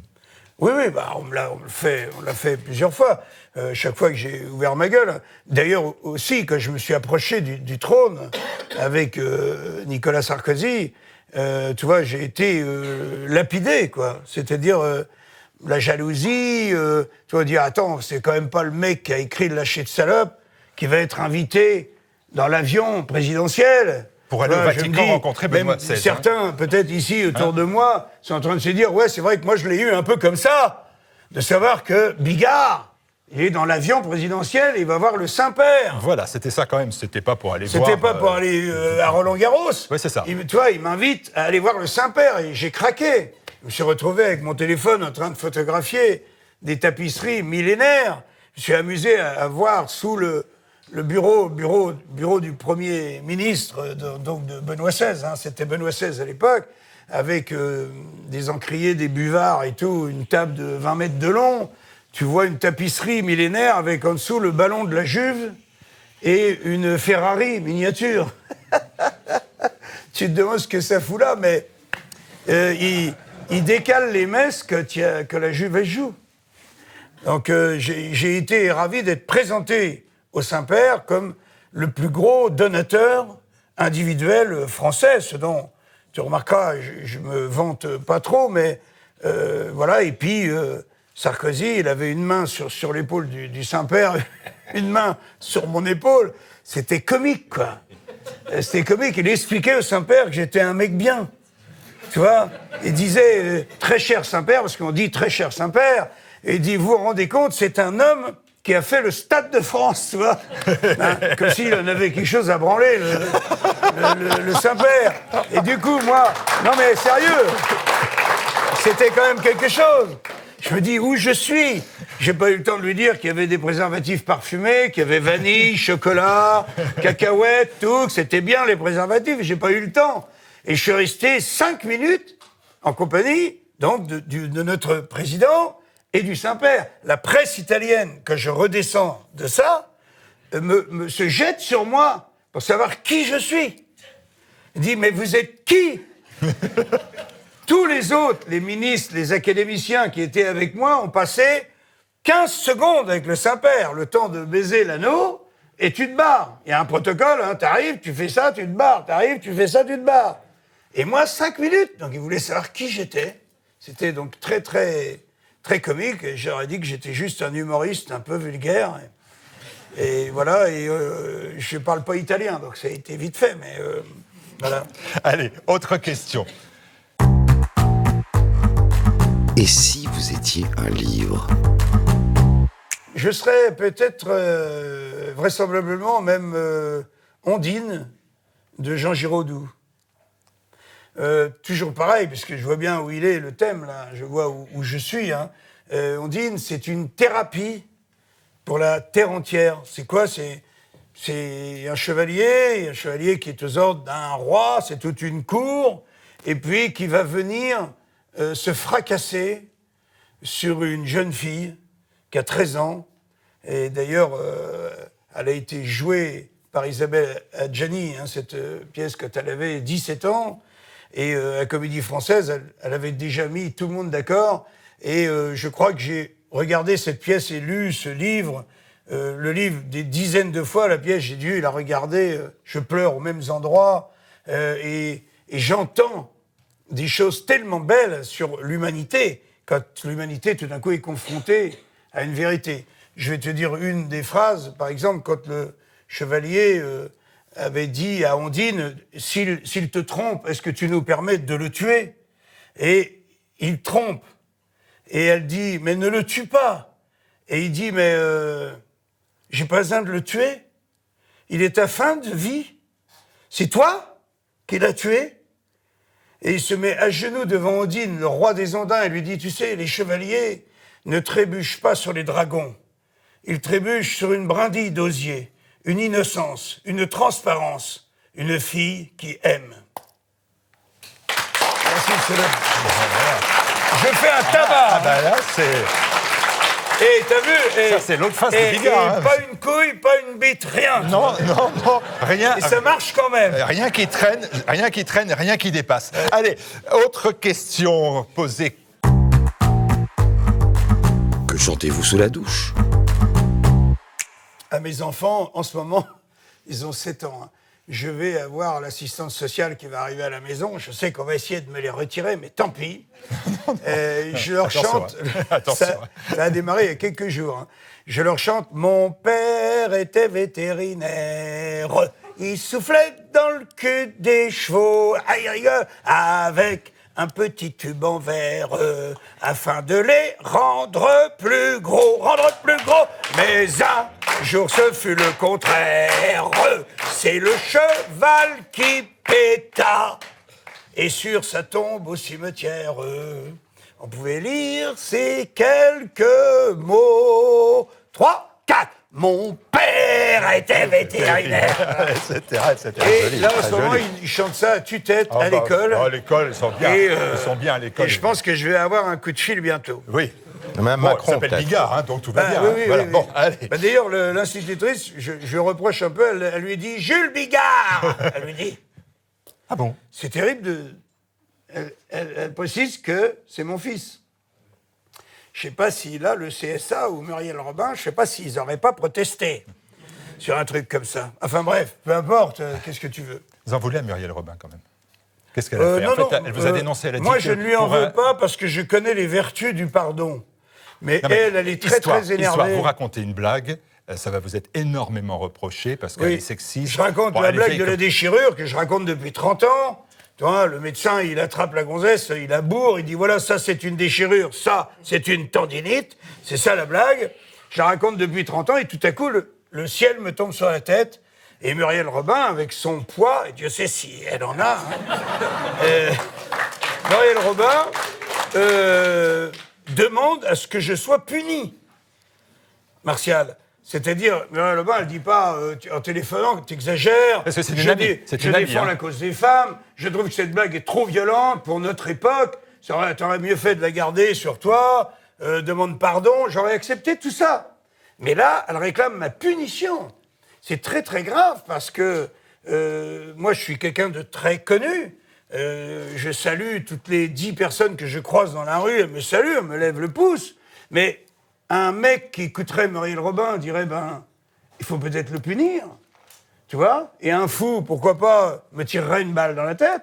Je trouve que c'est quand même assez culotté de demander à un ancien ami, puisqu'elle refuse de dire que nous avons été amis, tu vois, ce qui est absolument lamentable, de dire je demande à ce que cette personne soit punie. Tu vois, je dis dans quel monde on vit.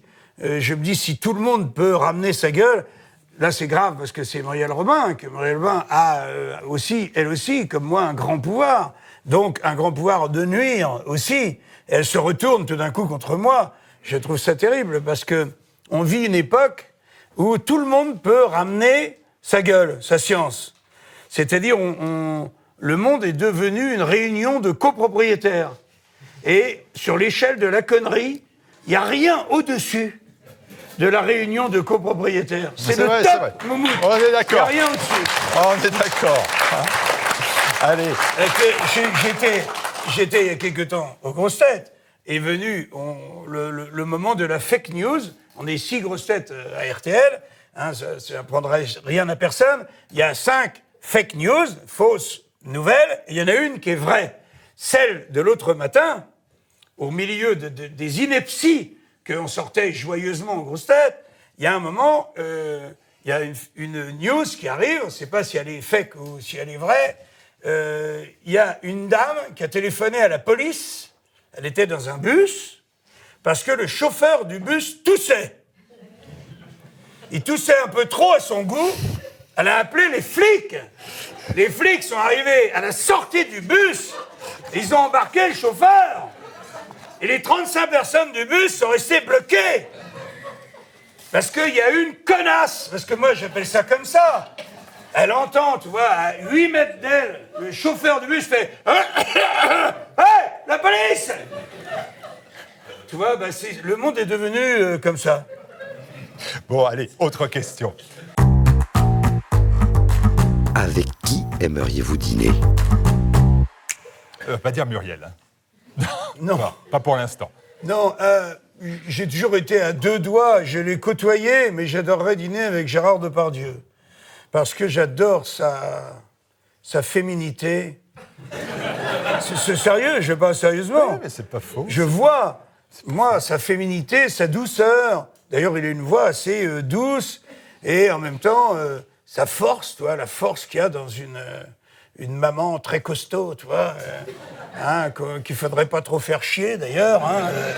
Et j'adore ce mec, et quand je l'entends parler, eh ben, j'ai de l'admiration pour lui. Ça veut dire que je me reconnais dans lui. Tu sais, ça aussi c'est très important. Mon maître indien a dit, on ne peut pas admirer quelqu'un sans en posséder toutes les qualités.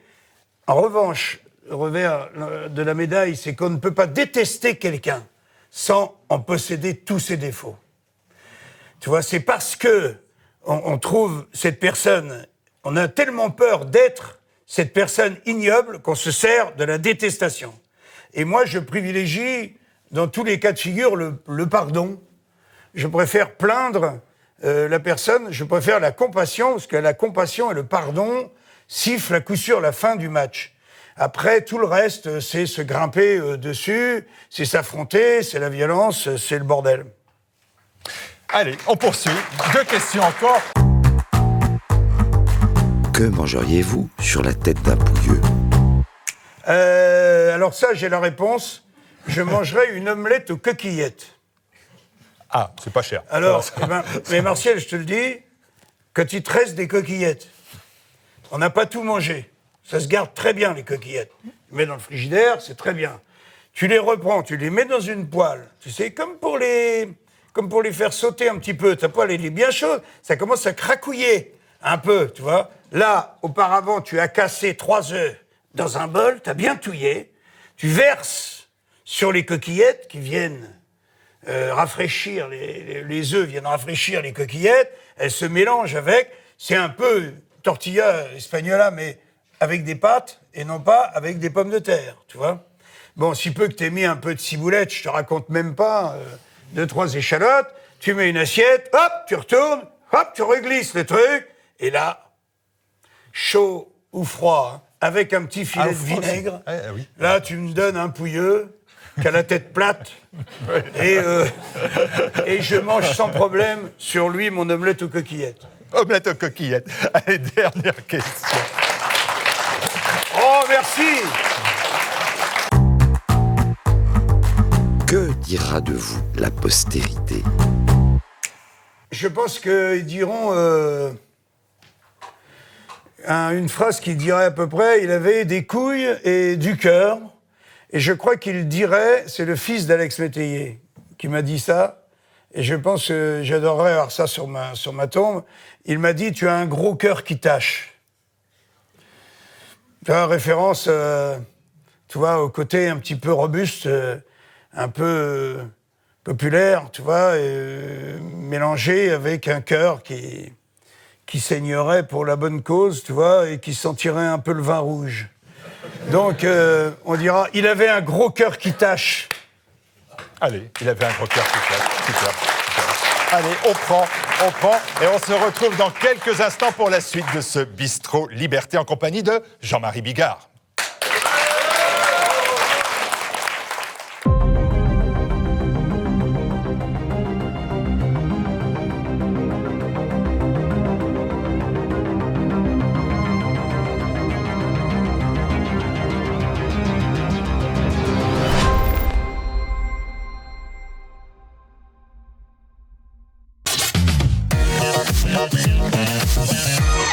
Dans la France de 2020, l'humour impossible?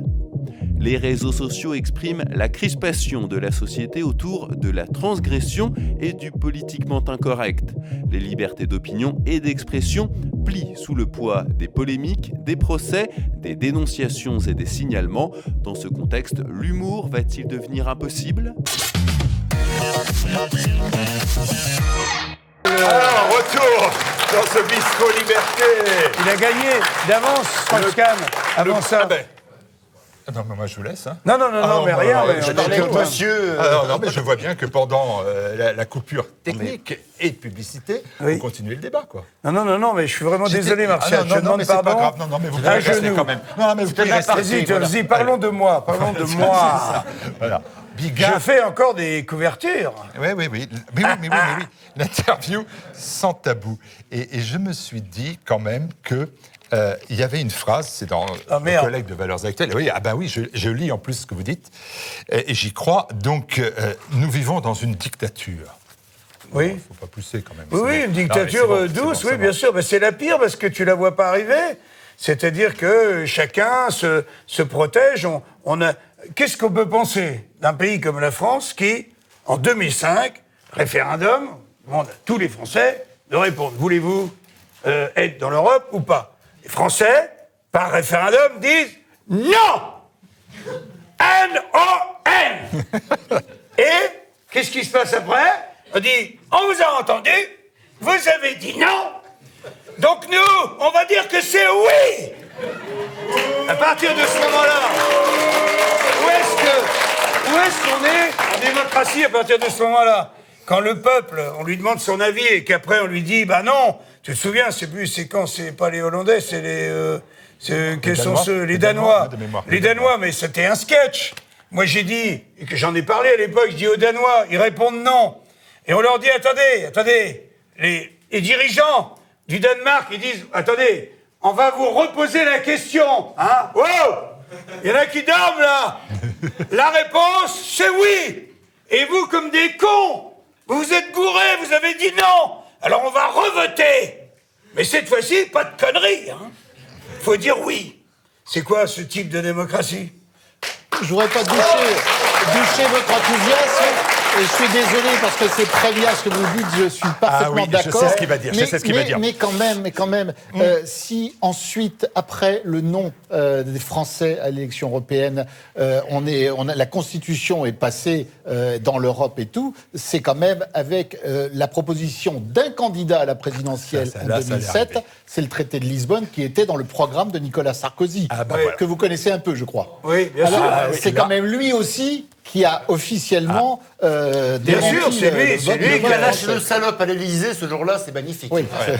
Alors, voilà, ça y est, il y a une attaque lourde. Hein. Non, mais c'est pas une attaque lourde, c'est un fait. Non, mais je sais ce que je vois. On peut pas le reprocher à Sarkozy, c'était dans son programme. Non, mais bien sûr, non, ce que je vois simplement, c'est que la volonté du peuple n'a pas été respectée à la lettre, quoi. On trouve toujours un autre chemin. C'est pas la peine de dire le vote universel, c'est le sommet de la démocratie. Quand il ne sert à rien, alors, quand même. Consolez-vous, ils ont voulu faire le même coup avec les Anglais, ça n'a pas marché. Puisqu'on a dit que le soir même du vote anti-Brexit, les Anglais regrettaient. Ça a duré quoi, 2 ans, cette histoire, où l'opinion anglaise était prête à voter, il fallait revoter et tout. Ils ont revoté avec Boris Johnson, et il a remporté les élections. Et c'était toujours non. Vous voyez, c'est... Oui. Deuxième chose, dans cet entretien, j'ai vu un truc incroyable. Je me suis dit, quand même, là aussi, il est très fort. T'as passé la page? Oui, j'ai passé la page. Oui, non, mais je me rappelle. Le monsieur te dit qu'il a mis du stabilo sur les trucs. J'ai mis du stabilo. Je vois, il y a 3 pavés roses, là, je sais que c'est là que je vais me faire... Non, mais là, ça va très, très bien. Vous parlez de votre milieu à vous, milieu médiatique. Et là, vous dites, on reviendra après, est-ce que l'humour est possible? Vous dites, il faut être protégé par une famille dans ce milieu, c'est une mafia. C'est comme la mafia. C'est-à-dire, tout le monde, ça fait des décennies tous les gens qui s'approchent des politiques savent très bien que tu es plus protégé en étant dans une famille qu'en étant un électron libre. Un électron libre, tu fais chier tout le monde. Donc toutes les familles ont intérêt à te voir disparaître, sérieusement. D'ailleurs, Coluche, à l'époque, disait, ils sont tous venus me voir pour dire... Vous n'avez rien à craindre de nous, hein, mais méfiez-vous des autres, attention. Et il disait ça, et c'était vraisemblablement tout à fait authentique. Et c'est vrai dans la mafia, et c'est vrai pour nos gouvernants. De la même façon, pour conserver le pouvoir, il n'y a pas 36 manières, hein, c'est des familles, on se protège, elles se protègent entre elles, que t'arrives un mec de nulle part, et c'est ce que craignent en ce moment nos gouvernants, c'est un Pépé Grillo, un BP, pardon. BP. Pas Pépé. Non. Un BP Grillo qui se retrouve président du Conseil en Italie et qui était un humoriste pas plus connu que moi en France. Alors, et ma dernière question, celle que j'ai passée au Stabilo, je remercie Patricia de Sagazan, Tugdual Denis et Raphaël de Berthe, qui sont mis à 3 pour vous interroger. Moi, je suis tout seul, hein.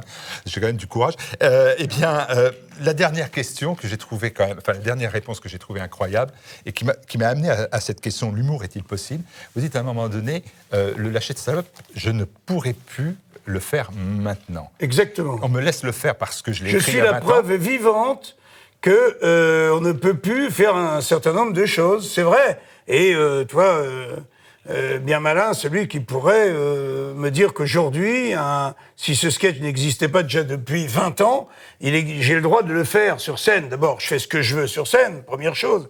Mais j'ai le droit de le faire parce qu'il bénéficie de son ancienneté. Donc, tu vois, quand j'entends des mecs sur une affiche qui veulent retirer la pipe à Jacques Tati, tu vois, ou qui veulent habiller des hommes préhistoriques chez le vieux campeur, ça me fait un petit peu de peine. Il faut accepter, quand on parle d'une époque, de savoir que les choses étaient comme ça à cette époque-là. Mais maintenant, un mec qui viendrait, un jeune humoriste qui dirait « Tiens, j'ai un sketch à proposer dans n'importe quelle émission, à n'importe quel producteur qui pourrait l'aider, en audition dans n'importe quel théâtre où il voudrait passer, on lui dirait « Tu peux pas faire ça. » S'il n'avait déjà existé par la plume de Laurent Baffy et de moi, on s'est régalé à écrire ça.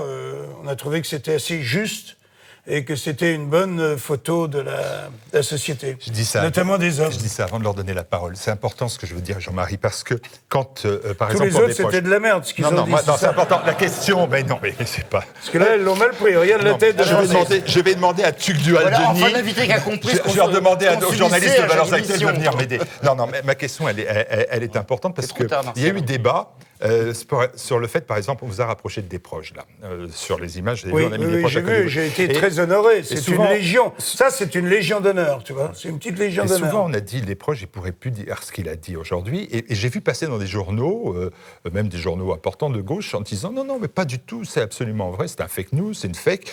Desproges, il pourrait dire cela. Et vous venez un peu me dire, non, en fait, Non. aujourd'hui, on ne peut plus dire Ah non, ce non, moi, c'est authentique. Ben non, Desproges disait quand même, il faut reconnaître que les Juifs, déjà, tu vois, c'était franc du collier, les Juifs ont beaucoup critiqué le régime nazi pendant l'occupation. Hein, soi-disant que les voyages en train n'étaient pas confortables, tu vois, tout ça. Fini, ça, je peux plus.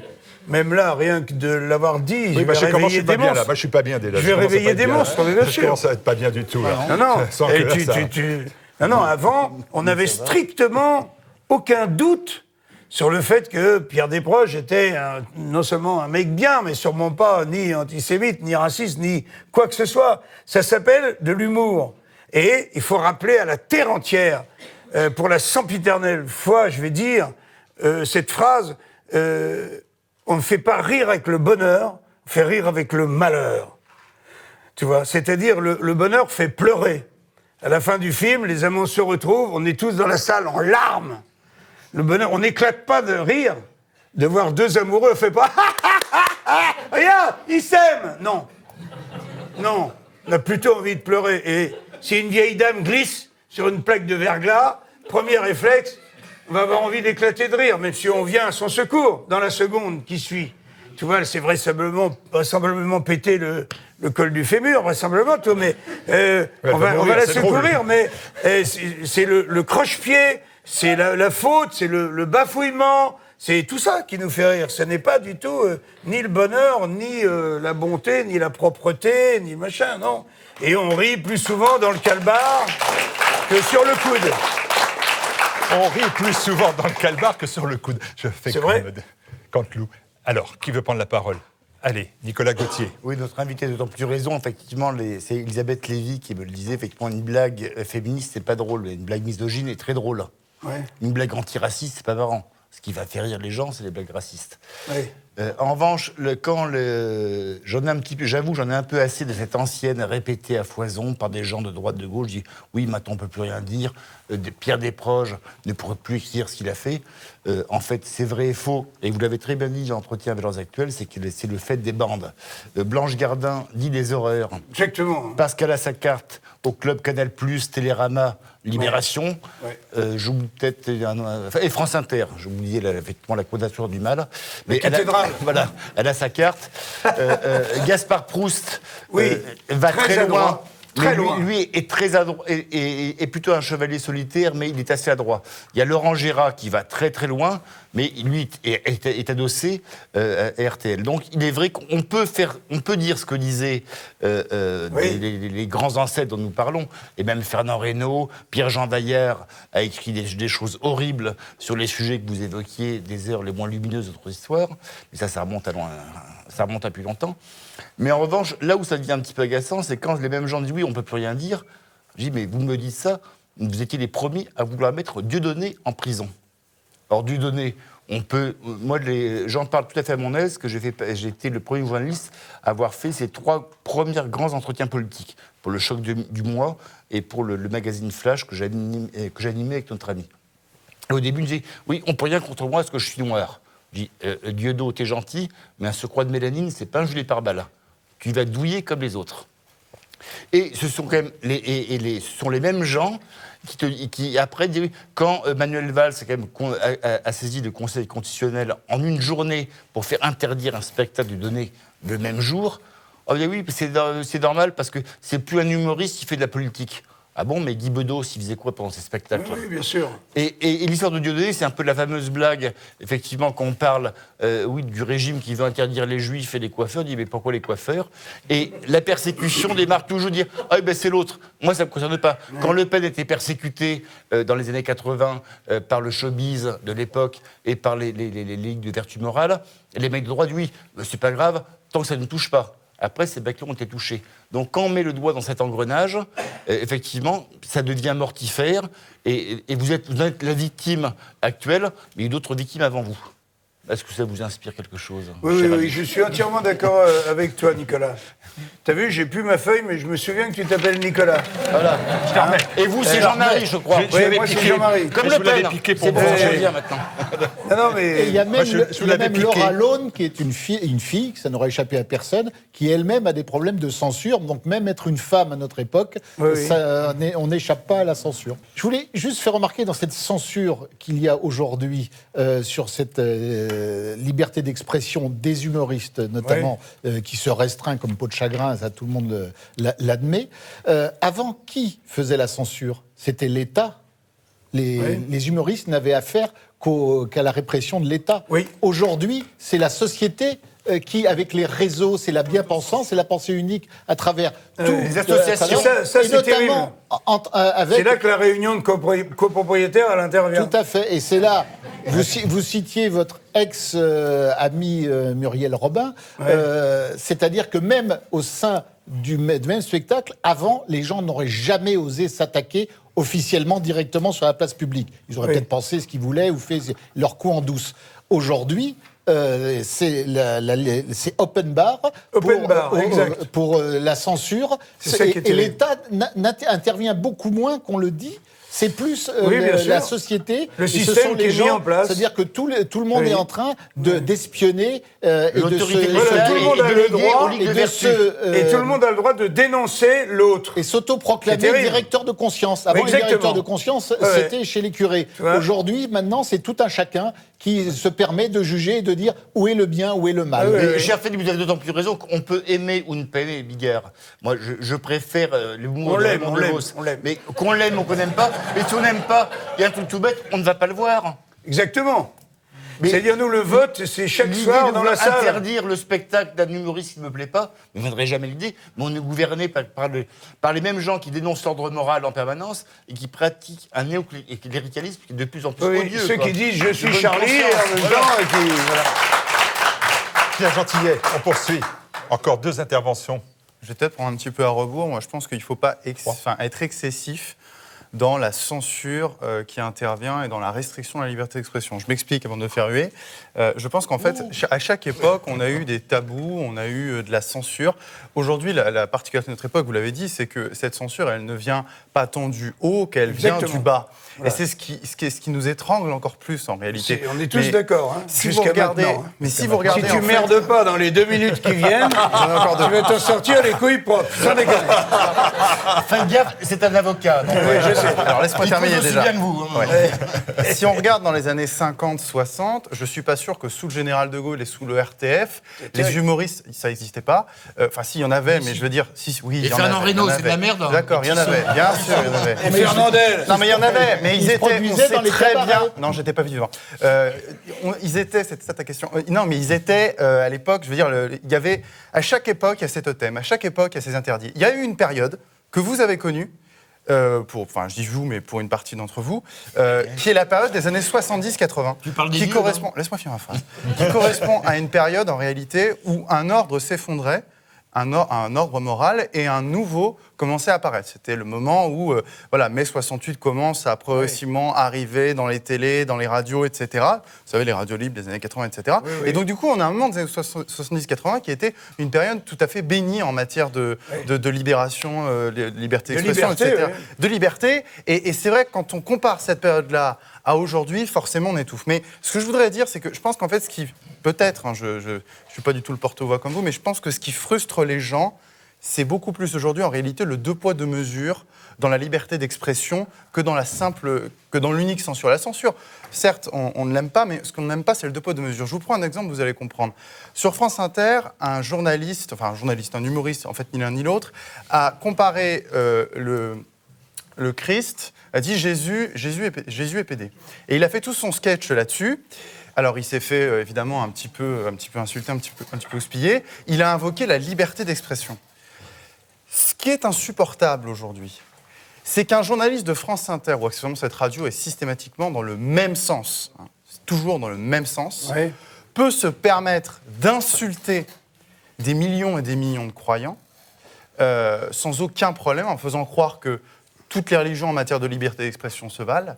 Mais si demain, ce pseudo-humoriste avait dit, je ne sais pas, mais je ne veux pas que ce soit le cas, je ne veux pas que ce soit mal interprété mes propos, mais s'il avait dit sur une autre religion de tels propos, il serait sous surveillance, H24, parce qu'il serait menacé de mort partout. Et je dis pas, je veux que mon propos soit bien interprété. Moi, je ne suis pas pour, c'est pas de la liberté d'expression, parce que là, le but, c'est uniquement de blesser les gens.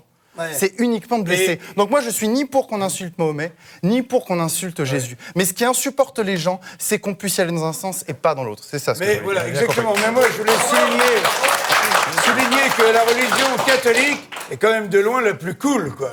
Parce que tu peux rentrer tout ce que tu veux dans le fion du Christ, et il n'y a personne qui va défiler dans la rue. C'est-à-dire qu'on accepte volontiers de se faire brocarder plus que, vraisemblablement, les deux autres religions... En un mot, juste pour soutenir ce que vous dites, à l'époque, souvenons-nous, à l'époque des rois, cette époque obscurantiste, etc., Voltaire, il était soutenu par qui et même Molière, était soutenu par qui? Ils étaient soutenus par le roi.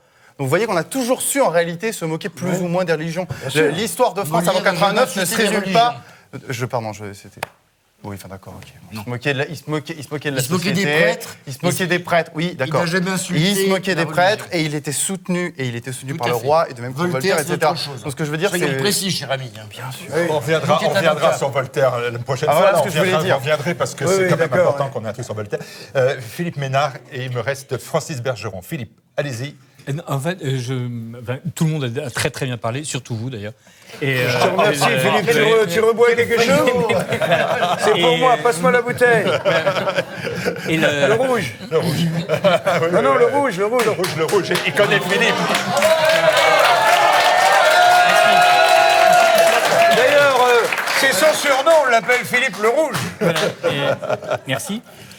Non. Oh bah tiens. J'ai vendu du beurre aux Allemands, non? On est quand même au bistrot, hein. Merde. Faut pas faire ça, sinon là on prend 4 ans de prison si je montre le... C'est ça qui merde, vite, faut la cacher. On la cache, allez. On la cache, on n'a pas bu. C'est du jus de grenadine. Exactement. Non. Alors, en fait, je suis pas du tout d'accord sur le fait qu'on soit plus censuré. Et même si ça me fait mal, il a presque raison, en fait.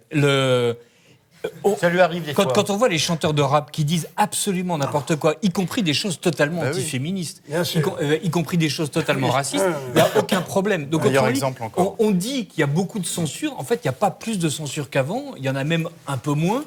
Mais c'est pas la même, Mais c'est même oui, terrible qu'un mec oui. comme moi soit censuré alors qu'un rappeur, comme tu le dis, dit absolument ce qu'il veut. Voilà. Pendant Donc, les bébés blancs, par exemple. Donc, autrement dit, à chaque fois, je trouve, on dit la liberté d'expression comme on dit la religion. En fait, c'est pas vrai. Je veux dire, il n'y a pas la religion qui est ceci, la violence, comme dit le pape François, ou genre un type qui donne une claque et quelqu'un qui assassine. En fait, c'est la violence.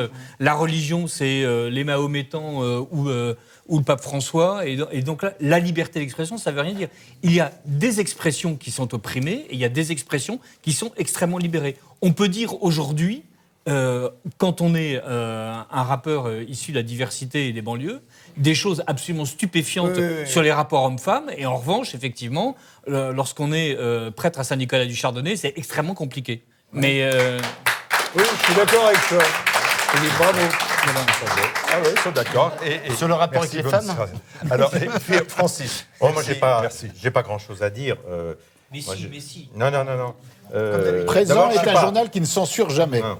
D'abord, je ne suis pas un grand rieur, donc je ne suis pas un professionnel du rire, même côté spectateur. Au journal, justement, on m'appelle Grincheux. Spleen l'Ancien. Non, Spleen l'Ancien. C'est-à-dire que c'est pas, voilà, c'est pas mon C'est truc. pas marrant, mais on l'aime bien aussi. hein. mais oui, ce on que l'aime bien, je on l'aime sais, bien. c'est que Il est gentil. faire rire, c'est un grand talent. Enfin, c'est très difficile de faire rire. Moi, je trouve que c'est très difficile. C'est un art majeur. Peut-être, oui, on voit au cinéma, on le voit avec les films drôles, La vis comica, comme on dit. censé être drôle du cinéma. Et vous avez dit quelque chose de très juste en disant qu'on fait plus rire du malheur des gens que de sûr. leur bonheur. Oui. Et d'ailleurs, on ne peut pas faire rire du bonheur. On ne peut faire rire que de petits malheurs, de grands malheurs, Oui. de ridicules, c'est-à-dire un grand malheur pour la personne qui subit ce ridicule. Donc, effectivement, c'est un exercice très difficile. Il faut beaucoup de talent. Moi, je trouve qu'il faut énormément de talent. Je dis pas ça pour toi, Jean-Marie, non, d'accord. mais je le dis aussi pour toi. Ouais. Il Je faut te remercie, énormément Francis, je de sais. talent. Il cherche vraiment bien à se sûr. placer. Je sais. Mais il peut écrire Oui, des sketchs. Je te Je te le dis souvent d'ailleurs, mais il faut énormément Francis. de talent. Ah, le Il faut lèche-cul, énormément de talent. Francis, je te donne une information importante. J'ai tout lu sur Jean-Marie Bigard avant l'émission. Si tu fais des sketchs et que tu les écris, il va falloir quand même un certain temps avant qu'ils passent, parce que j'ai remarqué quand même qu'il vous avez fallu pas mal d'années Oui, bien avant sûr. que... hein, Ouais. ça Mais il est démarre bien quand mon même, hein. sketch sur Paris quand même. Non, il est très bien. Il est bien. Hein. Ça, je le Oui. retiens, Oui, Francis. Et d'accord. tu recevras des droits d'auteur si jamais je le. Je voudrais une petite avance si c'est Bien possible. sûr. Oui. Oui. Mais par contre, je rebondis sur vous, si j'ose dire. Merci. Non, mais Non, de merci, souligner- merci. Non, mais en tout cas, de souligner. le plateau, on va vous laisser tous les deux, puis c'est bon, Non, l'émission. non, mais simplement, Francis, il a dit un truc extrêmement juste et fondamental. Ce serait une conclusion formidable pour toute cette émission, d'ailleurs. tombe bien, parce qu'il faut C'est c'est de l'heure de la dire que- conclusion, Jean-Marie. C'est vrai, ce qu'il m'avait dit c'est de vrai dire. qu'il faut Comme disait énormément. Griveaux, il faut conclure Pour maintenant. être humoriste, je pense qu'il faut énormément de bonté, il faut énormément de talent, c'est sûr et certain, et que c'est absolument indispensable. On ne peut pas tuer les humoristes à la sempiternelle phrase qu'on nous pose à nous, est-ce qu'on peut rire de tout? La réponse universelle a été faite par deux grands humoristes que j'adore, que j'adule, qui sont Benoît Delépine et Gustave Carven. Ils ont répondu, la réponse définitive, il n'y en a pas d'autre, ils ont dit on ne peut rire que de tout. Parce que c'est absolument impossible. Et que si Einstein donne à l'humanité, je pense qu'il a raison, la disparition de l'humanité 4 ans après la disparition de la dernière abeille, c'est ce qu'il nous a prédit, et ben moi je dis qu'à la disparition du dernier humoriste, je donne 4 mois à l'humanité pour périr. Si on ne pouvait plus jamais rire de quoi que ce soit, ce serait l'enfer, ce serait invivable. Ben voilà. Merci Vive le beaucoup. rire. Vive le rire. Merci beaucoup, Jean-Marie Bigard. Le rire, on le retrouvera aussi à travers les dessins d'Ignace que je ne vous avais pas présentés ce soir, que vous allez redécouvrir au fur et à mesure de cette émission, qui vont être incrustés dans l'émission. Merci aux techniciens, merci au public. Alors le public ici, TV Liberté, c'est une chaîne de donateurs. Donc ici, ce sont les donateurs de la chaîne. C'est eux qui paient l'émission. Ah oui. Génial, Voilà, bien. donc. Merci pour l'argent. Voilà. Donc merci pour l'argent. Non, il n'y avait pas d'argent. Tous les invités viennent ici gratuitement, bien évidemment, sur TV Liberté. Merci vraiment, merci Jean-Marie Bigard. Il y a 40 dates, il faut aller tout simplement sur votre site Facebook, sur le site de Jean-Marie Bigard. Vous trouverez toutes les dates, souvent elles sont complètes. C'était jeudi à l'Olympia. Oui. C'est parti pour jusqu'à la fin de l'année. Oui. Et ça sera comme ça jusqu'en 2022, jusqu'à Bigard, Peut-être, président. Président. Au revoir Jean-Marie.